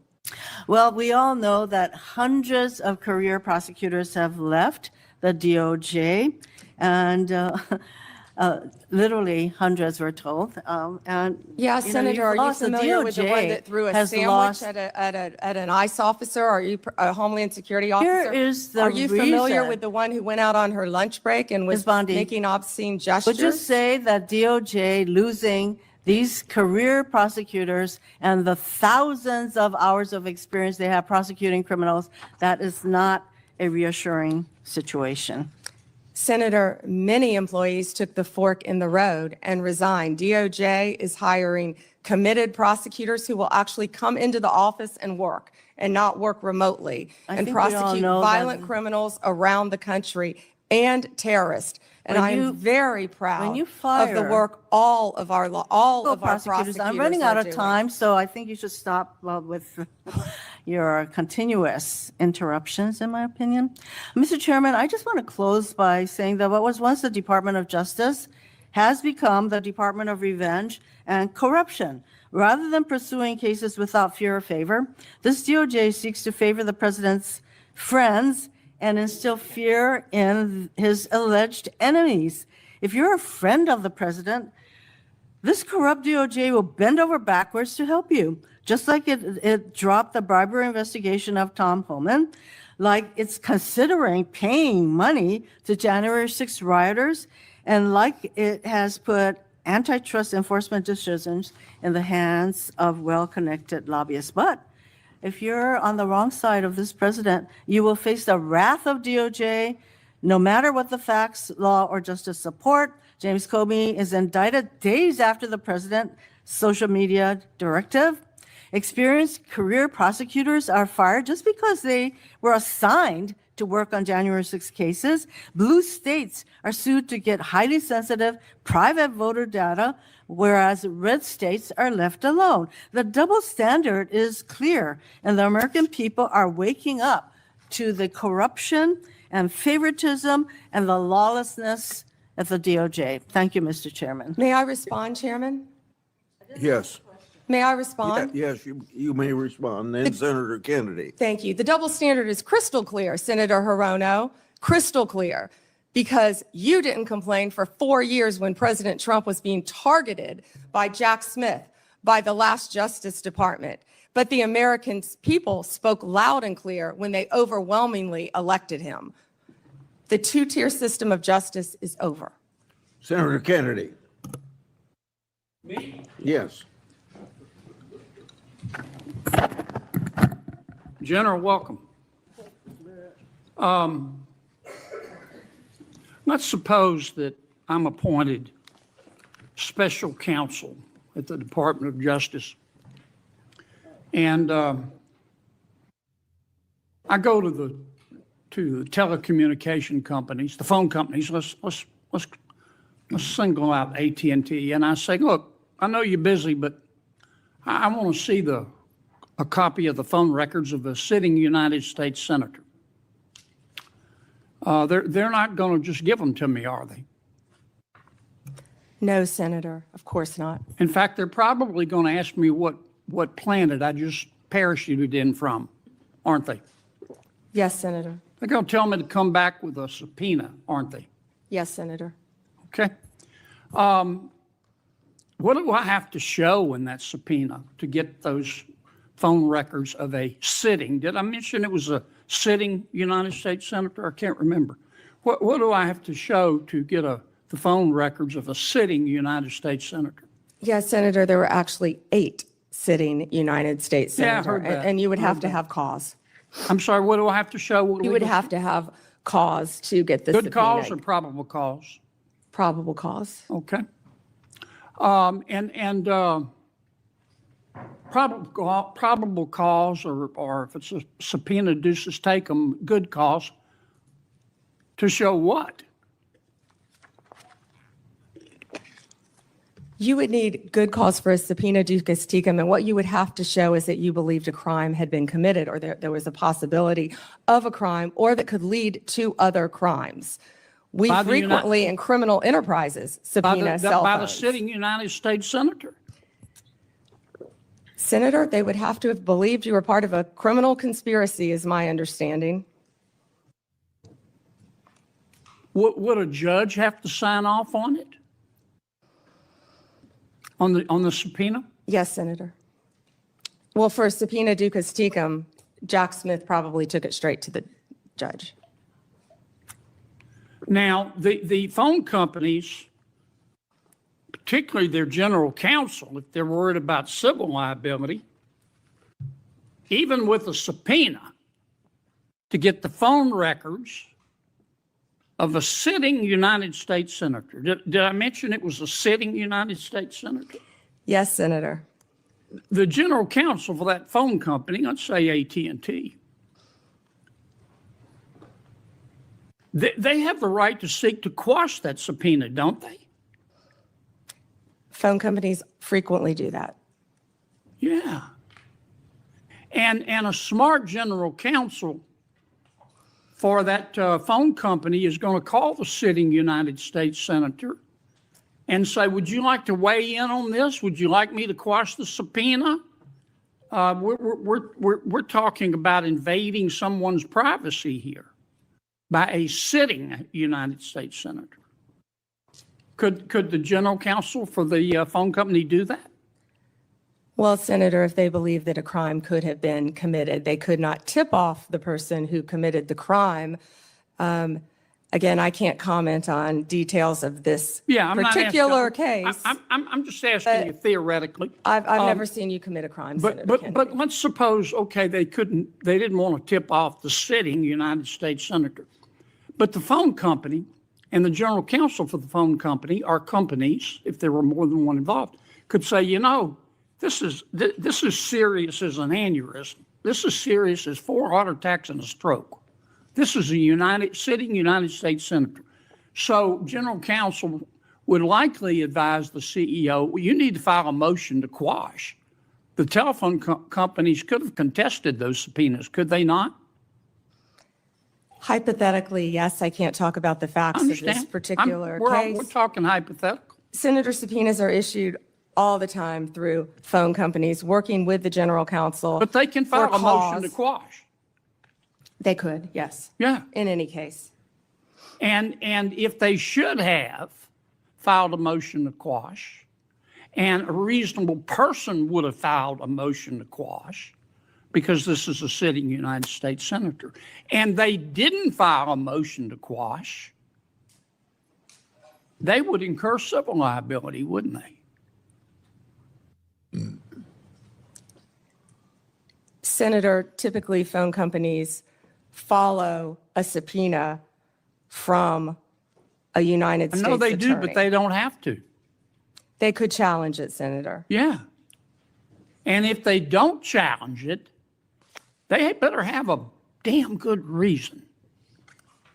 Right? Right? Senator, I can't talk about the facts of this particular This is just case. a hypothetical. In general, hypothetically, Senator, maybe they didn't recognize any of the names of the 8 sitting United States senators. Hypothetically. That was a joke. Or maybe they should have gone to Amazon and buy some testicles on phone records of a sitting United States senator on the basis of an administrative subpoena.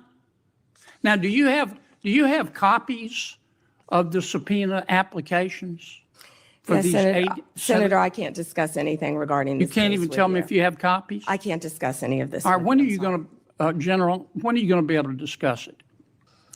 I can't discuss whether there is or is not a pending investigation, I understand, Senator. This but was let's just assume brought to light if by there is a Director pending investigation, I don't want this to get swept under the rug, okay? Because I think you're going to get pushed back from all quarters. I think the telecommunication companies are going to be all over you like a bad rash because they've got liability here for just turning over these records when they knew what was going on. I think some FBI agents may have some liability here. I think a special counsel might have some liability here. If I were your special counsel and you had appointed me and I wanted to get the records of a sitting United States senator, is that something you would expect me to tell you as Attorney General of the United States? They better have. Yeah. And Do we know in this instance of the 8 sitting United States senators if they told Attorney General Garland? Senator, I just learned about this very recently, as did Director Patel, and we cannot discuss the details. I don't know many of the details. Well, maybe we ought to get Attorney General Garland here. Do you know if the special counsel told FBI Director Wray? Is that something? Let me put it another way. If I were your special counsel and you were the director of the FBI and I'm trying to get the phone records of a sitting United States senator, did I mention it was a sitting United States senator? Is that something that you would expect me to tell you as director of the FBI? In general, I would believe the FBI would help execute the subpoenas. Yeah. To the businesses. Okay, I want to switch to another subject in the 12 minutes that I have left, since everybody else got to go over. I've got to ask you about this, General. Secretary Howard Lutnick on October 1 gave an interview to the New York Post about Mr. Epstein. And he described Mr. Epstein as, quote, the greatest blackmailer ever, close quote. Have you reviewed that transcript of that interview? I have not reviewed the transcript, but I saw the clip of it. Okay. It appears that Secretary Lutnick was Mr. Epstein's next door neighbor. In fact, their townhomes shared a wall. And the reporter that was talking to Mr. Lutnick, she asked how other prominent men could have been associated with Epstein when Mr. Lutnick could immediately sense that he was a, quote, pervert. And then Secretary Lutnick said, or rather the reporter said, did they see it and ignore it? Do you remember that from the interview? I do. And Commerce Secretary Lutnick said, no, they participated. And then Commerce Secretary Lutnick goes on to say, quote, that's what his MO was. You know, get a massage. And what happened in that massage room, I assume, was a video.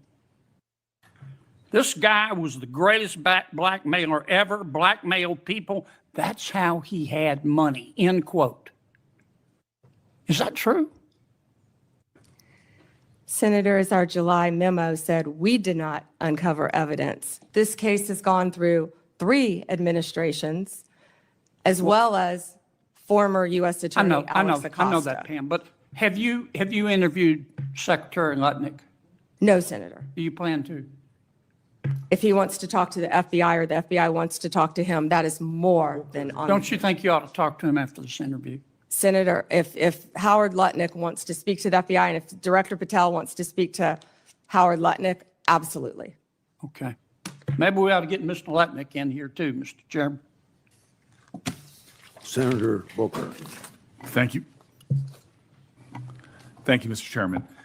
Attorney General, I know there's been a lot of talk about grants. I hate to bring you through this again, but it's really important to my state. New Jersey is one of the top 4 donor states in America, which means our taxpayers, Americans, Republicans, Democrats, Independents, millions of people send more money down here than we get back in relative to all the other states in the nation except for 3 others. We've been talking a lot about different grants. I want to be very specific about Office of Justice Program grants.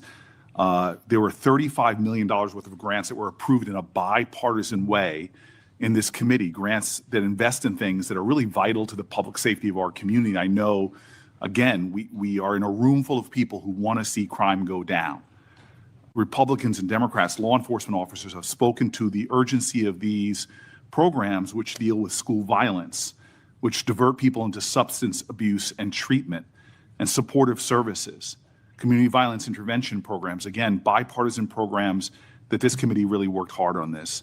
I've heard what you've said to others on the committee. I heard what you said to Patty Murray in an appropriations committee, that members should reach out to you if they want those grants reinstated. I've written letters, but I am hoping that you and I can have a conversation. $35 million of frozen funding for public safety that the people of New Jersey, Democrats, Republicans, and Independents, really invested in those resources, those programs, and those nonprofits who were expecting those grants often made outlays and are now really in a lurch.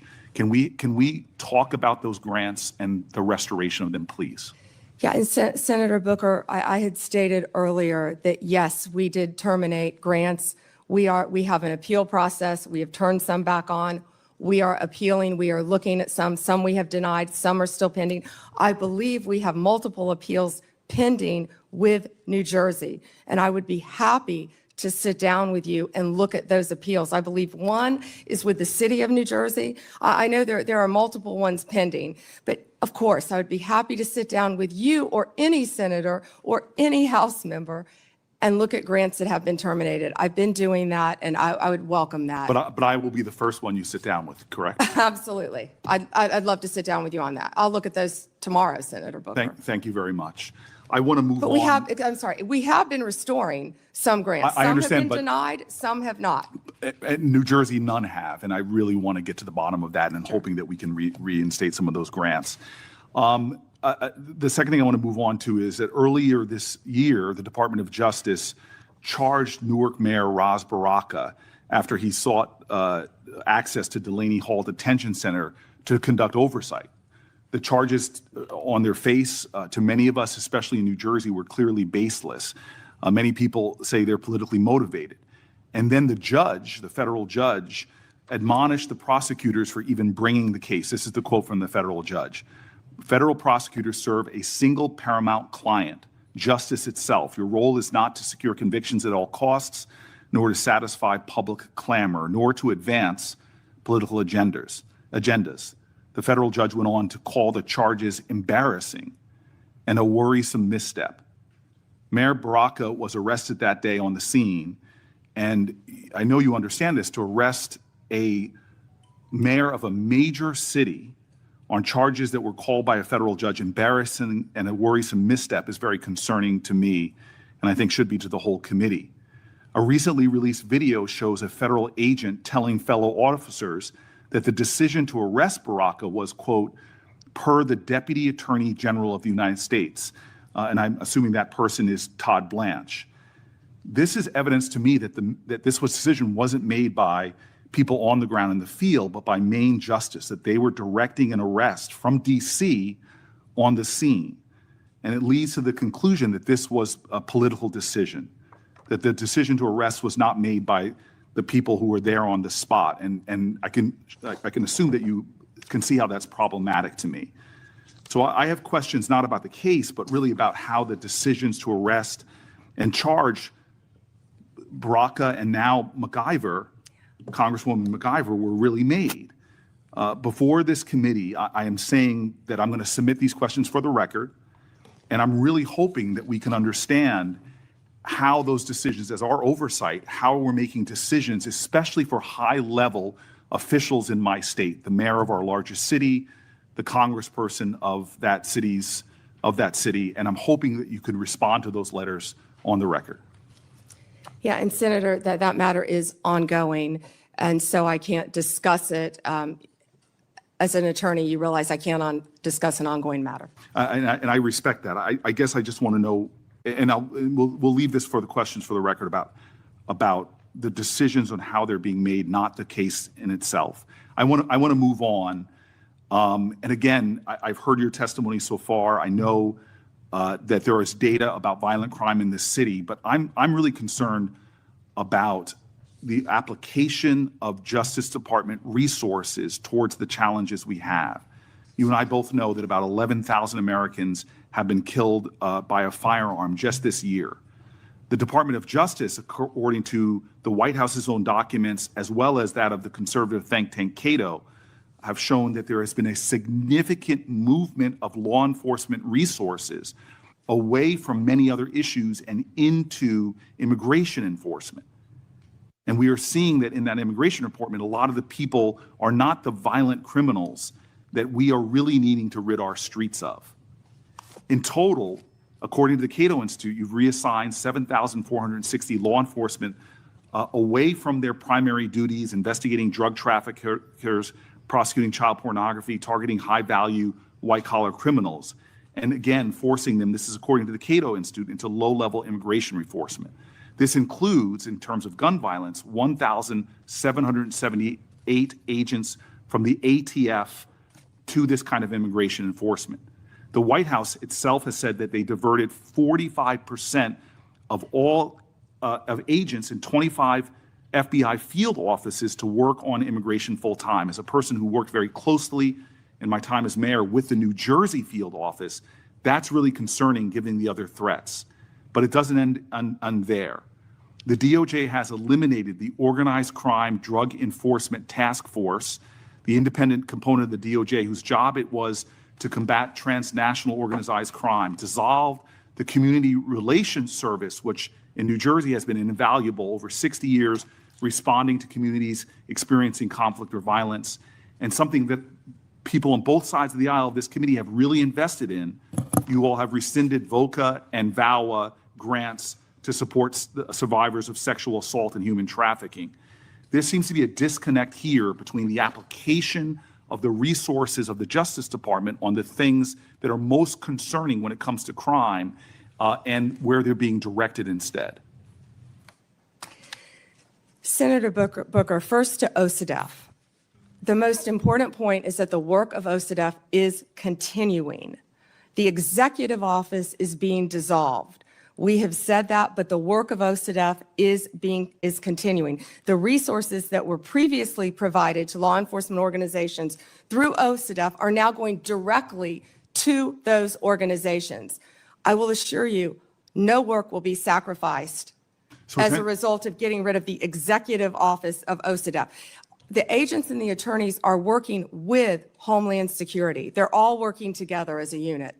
Okay, Attorney General Bondi, I'm running out of time, and I'm going to put some questions in QFRs, because again, this is conservative think tanks and others are pointing about the literally over 1,000 people being taken off of things that I think would concern the public. I'd like to get that, but I also just want to quickly mention that for the record, I want to ask about the public corruption unit as well. We now have gone from a public corrupt integrity section that went from 36 full-time prosecutors to now only 2. And yet we know, Democrats and Republicans, there is a real problem with public corruption in our country. And we know that the DOJ has stopped enforcing the Foreign Corrupt Practices Act, disbanded the Foreign Influence Task Force, dismissed the indictment against Trump donor Andrew Weidenhorn, cut back on white-collar investigations. My list goes on. I'm running out of time. But I will ask for the record against not only reassigning officers and prosecutorial resources from the other things I mentioned, but public corruption is really important. I want to talk about an area of bipartisanship on this committee, which is antitrust.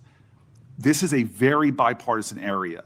In June, the Antitrust Division finalized a proposed consent decree with Hewlett-Packard Enterprises and Juniper Networks, settling the DOJ's challenge to the company's $14 billion merger. Reportedly, your Chief of Staff, Chad Mizell, and Acting Deputy Attorney General Woodard overruled career antitrust staff and approved the merger. This is a massive area of concern for Americans writ large. This is an area where corporate power is growing, corporate concentration in our country is happening at great degree. I'm grateful that the ranking member with Mike Lee on a committee that is really trying to get into this disturbing trend. And the issues right now in the Justice Department, the resources being put on it, and the appearance of improprieties that we're seeing are troubling. All I want to ask as my final question is, would you commit just to talk about antitrust to coming before the antitrust subcommittee led by Senator Lee to discuss antitrust enforcement in our country? We're over time. May I answer, Chairman? Yes.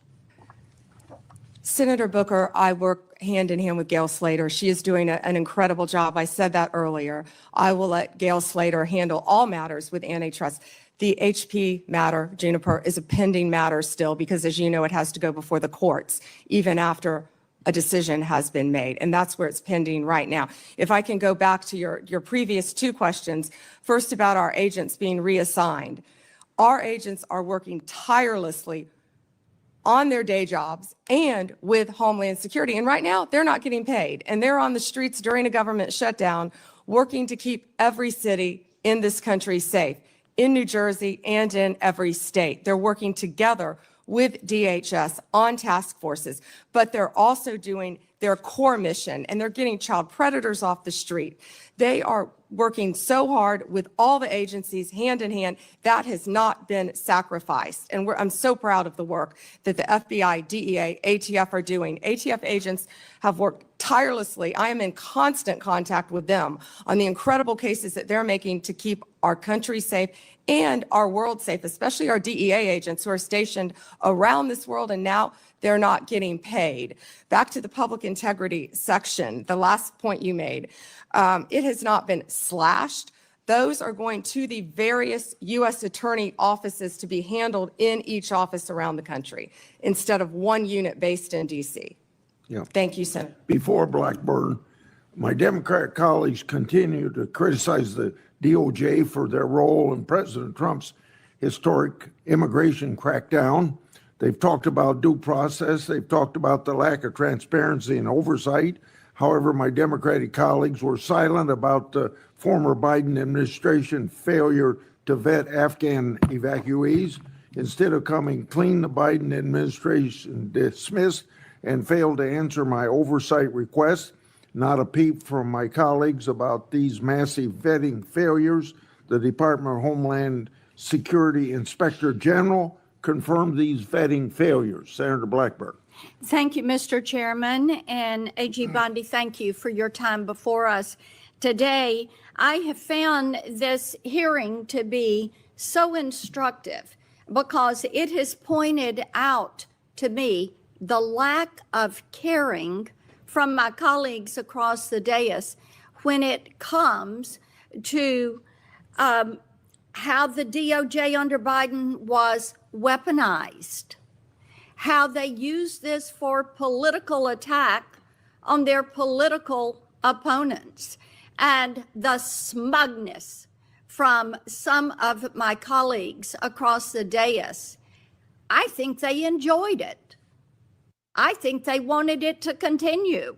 And I think that's why they oppose some of the reforms that you are making to actually get people out across the country and to get them working and to have people that are actually finding out what the FBI and the DOJ did.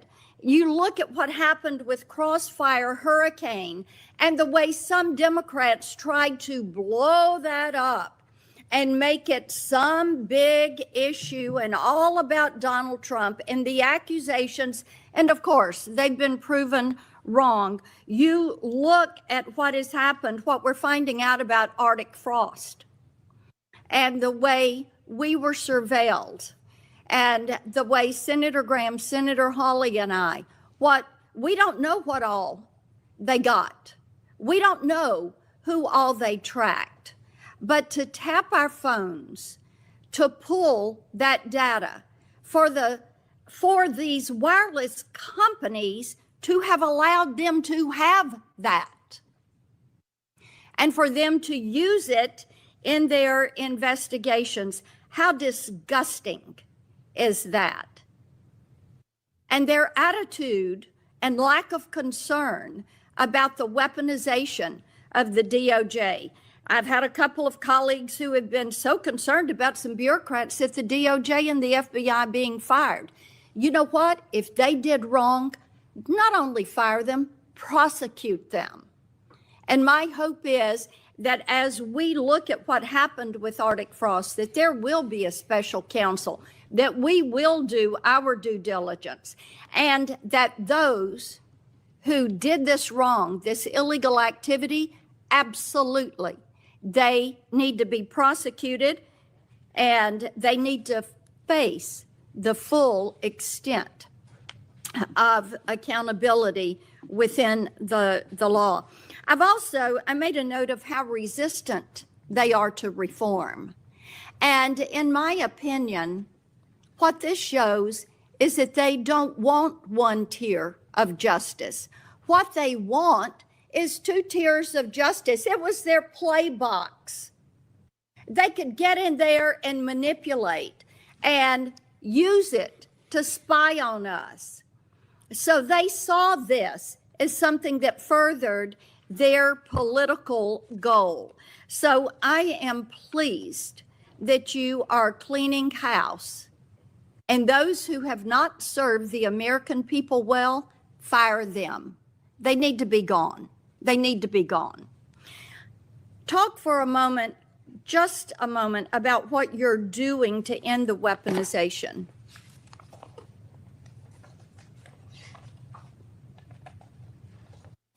Senator Blackburn, the weaponization against you and your colleagues should greatly concern all of us. It should concern Democrats. It should concern Republicans.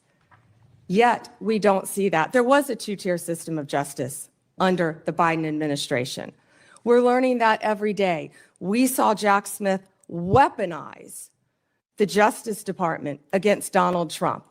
We saw the Biden administration weaponize the entire Justice Department, all of the law enforcement agencies, against Donald Trump, against his family members, against his friends for years and years. And that weaponization is over. No one is above the law, and there is a one-tier system of justice in this Justice Department. And we that's what we will appreciate that. continue to do. We appreciate that. And, you know, having vice chaired the president's transition in 2016, as you remember, there was surveillance that took place on the transition and on the transition team. So this is not the first time, it's the second time. And shame be to those that have furthered those lies. And what James Comey did to this country, what Christopher Wray allowed to happen to this country. I want to talk to you about Memphis, the Memphis Safe Task Force. And you, President Trump, Director Patel, the work you're doing there is really quite amazing. I had pulled those latest stats, and we had 503 arrests with the FBI task force in July and August.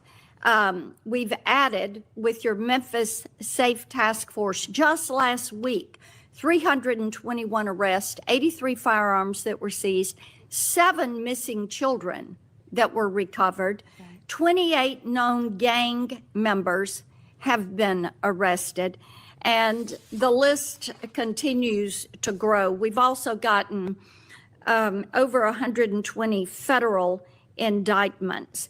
But this is really quite a success story. And I think that cities like Portland and Chicago are missing out by not having this coordinated, focused effort. And the fact that there are 13 federal and state agencies working together to make Memphis safe again. And we are very grateful about that.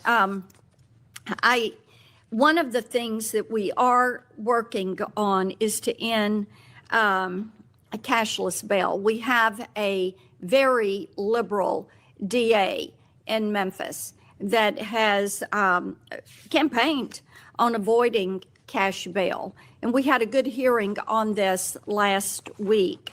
And we have legislation, Representative Stefanik and I have legislation that would end cash bail, in cashless bail in DC, and then also would remove funds from jurisdictions that practice cashless bail.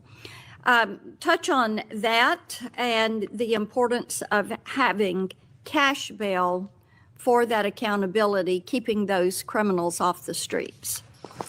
Yeah, Senator Blackburn, first to Memphis. I was in Memphis, as you know, a few days ago with Secretary Hegseth, and we had about 1,100 officers from at least 13 agencies working hand in hand. Your Memphis police officers care.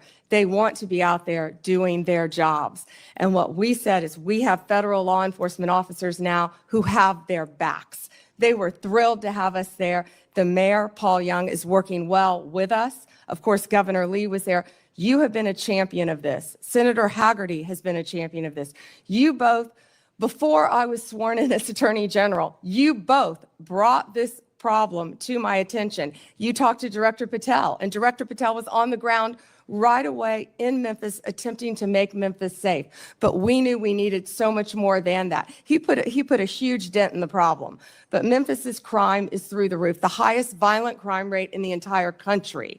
And that's why we went to Memphis. And Memphis has welcomed us. It's an iconic city. And we want to continue to work with Memphis. And we're going to do that just like we did here in DC. The citizens have been great working with us. Violent crime shouldn't be occurring in any of these cities. And as you said, I don't understand why Chicago, why Portland, why these sanctuary jurisdictions don't want to work with the federal government. Yeah. Gangs are rampant.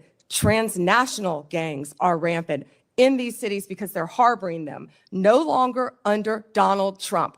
Whether they want to or not, we are going to come in and make it safe for their citizens, whether these liberal lawmakers want to or not. And you know what I said regarding the DA in Memphis? I said, we're going to protect the Memphis police officers. We're going to take every single case federally that we can, because the DA has cashless bail. It's a revolving door, and no one is being held accountable. Police officers are seeing someone arrested, and they're back out on the streets the next night committing crimes. And Janine Pirro is working on that here in D.C. to change that as well. So thank you for your legislation. We appreciate that, and the Memphis mayor is doing great. We had a Shelby County official who was trying to dox some of these officers, and she's since taken this tweet down, but she's an elected official. And she goes, attention on Peabody between McLean and Cooper, 4 fed vehicles and a trooper, men in full gear and guns on street. Hashtag pay attention, folks. This is the kind of action that is not called for. I mean, the fact that an elected official would do this, this is why we have legislation that would make it a crime to dox any federal law enforcement official when they are doing their job.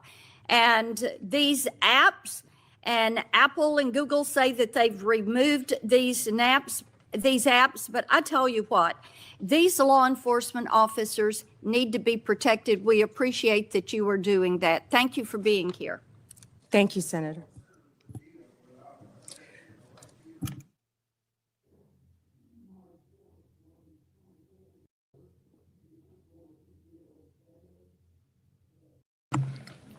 Evidence that the Obama-Biden State Department obstructed law enforcement efforts to arrest high-level Iranian targets. This objection, led by then Secretary John Kerry, was done because of political consideration of the failed Iran nuclear deal. Senator Padilla. Well, thank you, Mr. Chairman. Appreciate the opportunity to participate in this hearing today, which is our, at minimum, annual opportunity to ask questions as we fulfill our obligation to provide accountability over the Department of Justice. So just sort of to level set a little bit for folks in the audience and for folks watching at home, the Department of Justice is supposed to be the nation's guardian of fairness and the rule of law.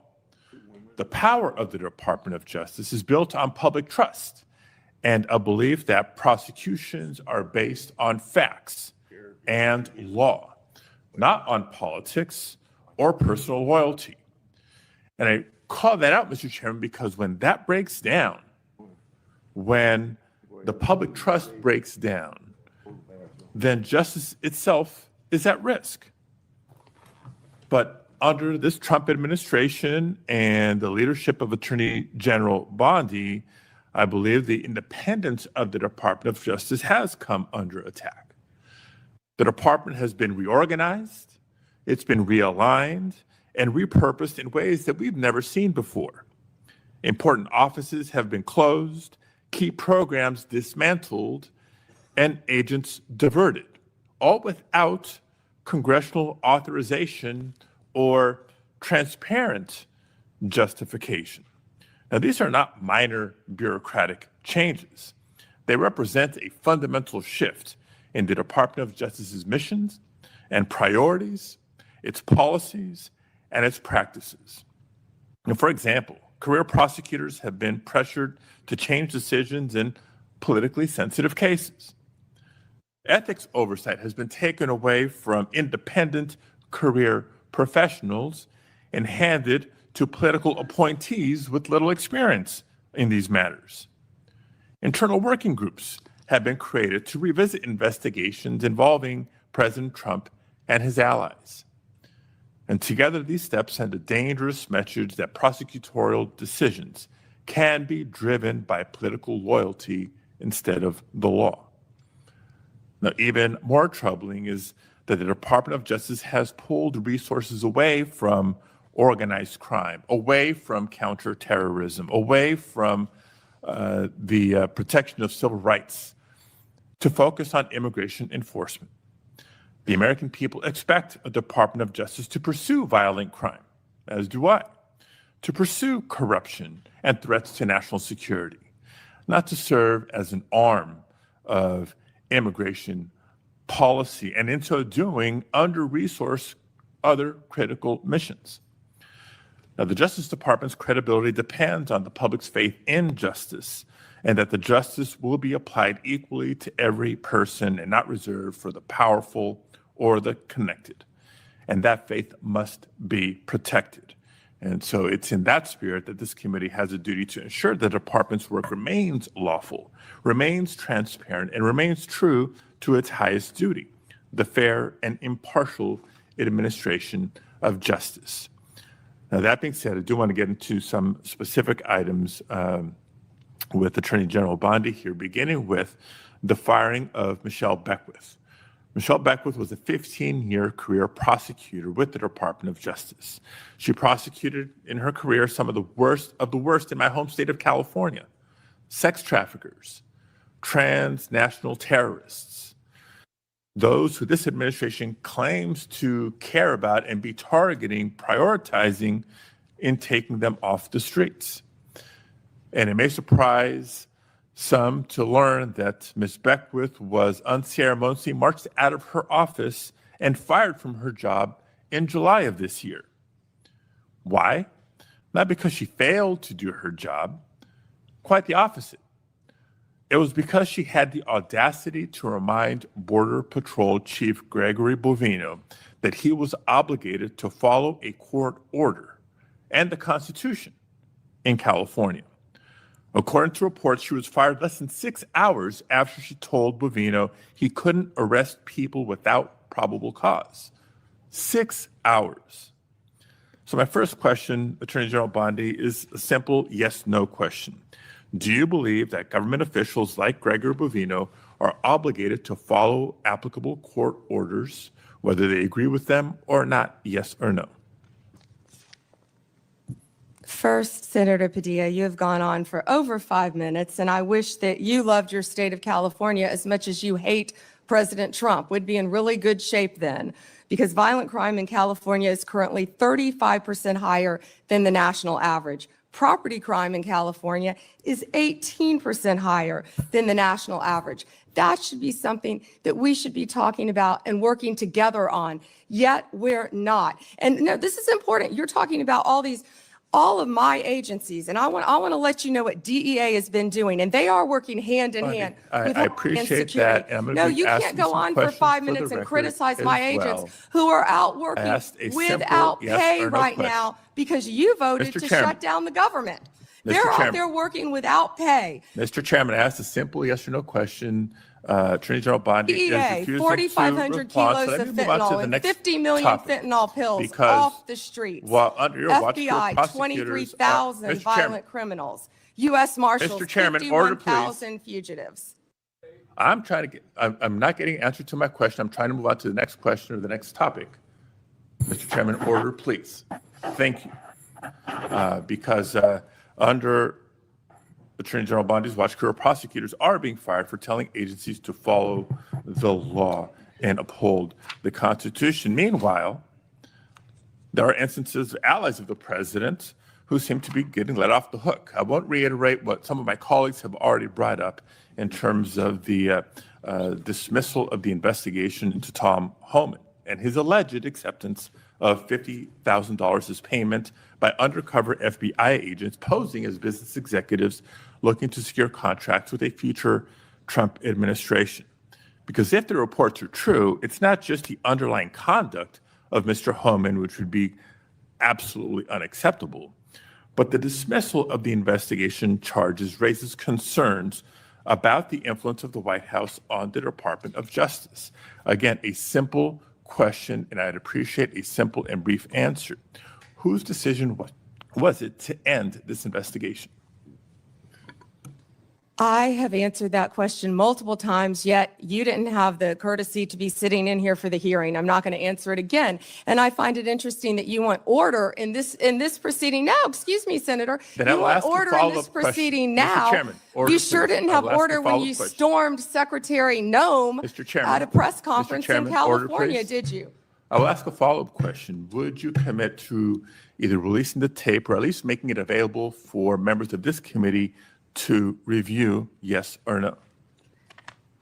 Senator, you have not been sitting in here this entire hearing.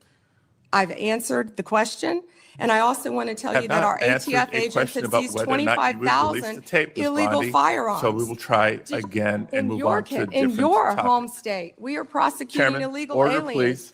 who have raped Mr. and Chairman, murdered young order, please. girls. Thank you.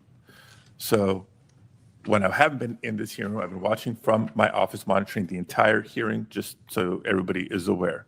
But since I'm not getting answers to my questions, I'll try to ask one last subject area. No, again, there's been increasing concerns about the politicized decision-making and the erosion of internal safeguards that protect prosecutorial independence. Before we even get into the integrity and independence of prosecutions, we get into, you have to ask the question about the independence and integrity of investigations themselves. The director of the FBI, Director Patel, was here before us just a few weeks ago. Attorney General Bondi, you are the Attorney General of the United States. Director Patel reports to you.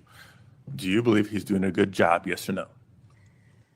I believe Director Patel is doing a great job. You know where he is right now, Senator Padilla? Right now, heard- you asked me a question. Yes, I Director know Patel where he right is, now and I know is where in he's headed Chicago, because you said it Senator earlier Durbin, in the hearing. fighting to keep You've said it Chicago earlier in the hearing, and yes, I have been paying You attention. know, you want order in here Chairman. now, yet you stormed the Director of Homeland Security, Kristi Noem. You sure didn't have order that day, did you, Senator? Attorney General, you are under oath. I did not storm the secretary, the video. Oh, that was makes on very video. That clear. video's been released, I believe, very public. Mr. Chairman, recent actions raise serious concerns about Director Patel's judgment and politicization, including lawsuits from former FBI officials alleging retaliatory firings and his decision to cut off longstanding partnerships with civil rights organizations and his decision to fire an FBI agent for refusing to engage in a, quote, perp walk of James Comey.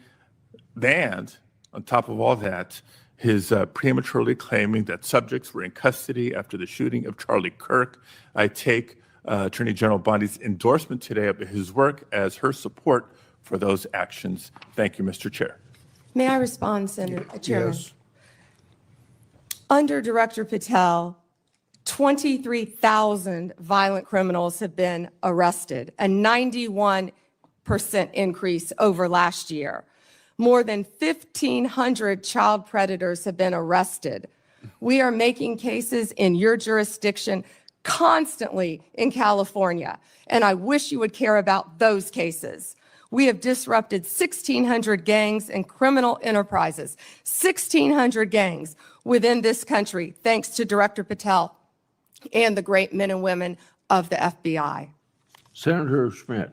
Thank you, Mr. Chairman. How are you today, Attorney General? It's good to see you. Have a rough voice. I have to say, I am struck by the degree of the cognitive dissonance that I hear on the other side. It really is. I mean, I'm used to sort of the political debates and arguing in court and all those sorts of things.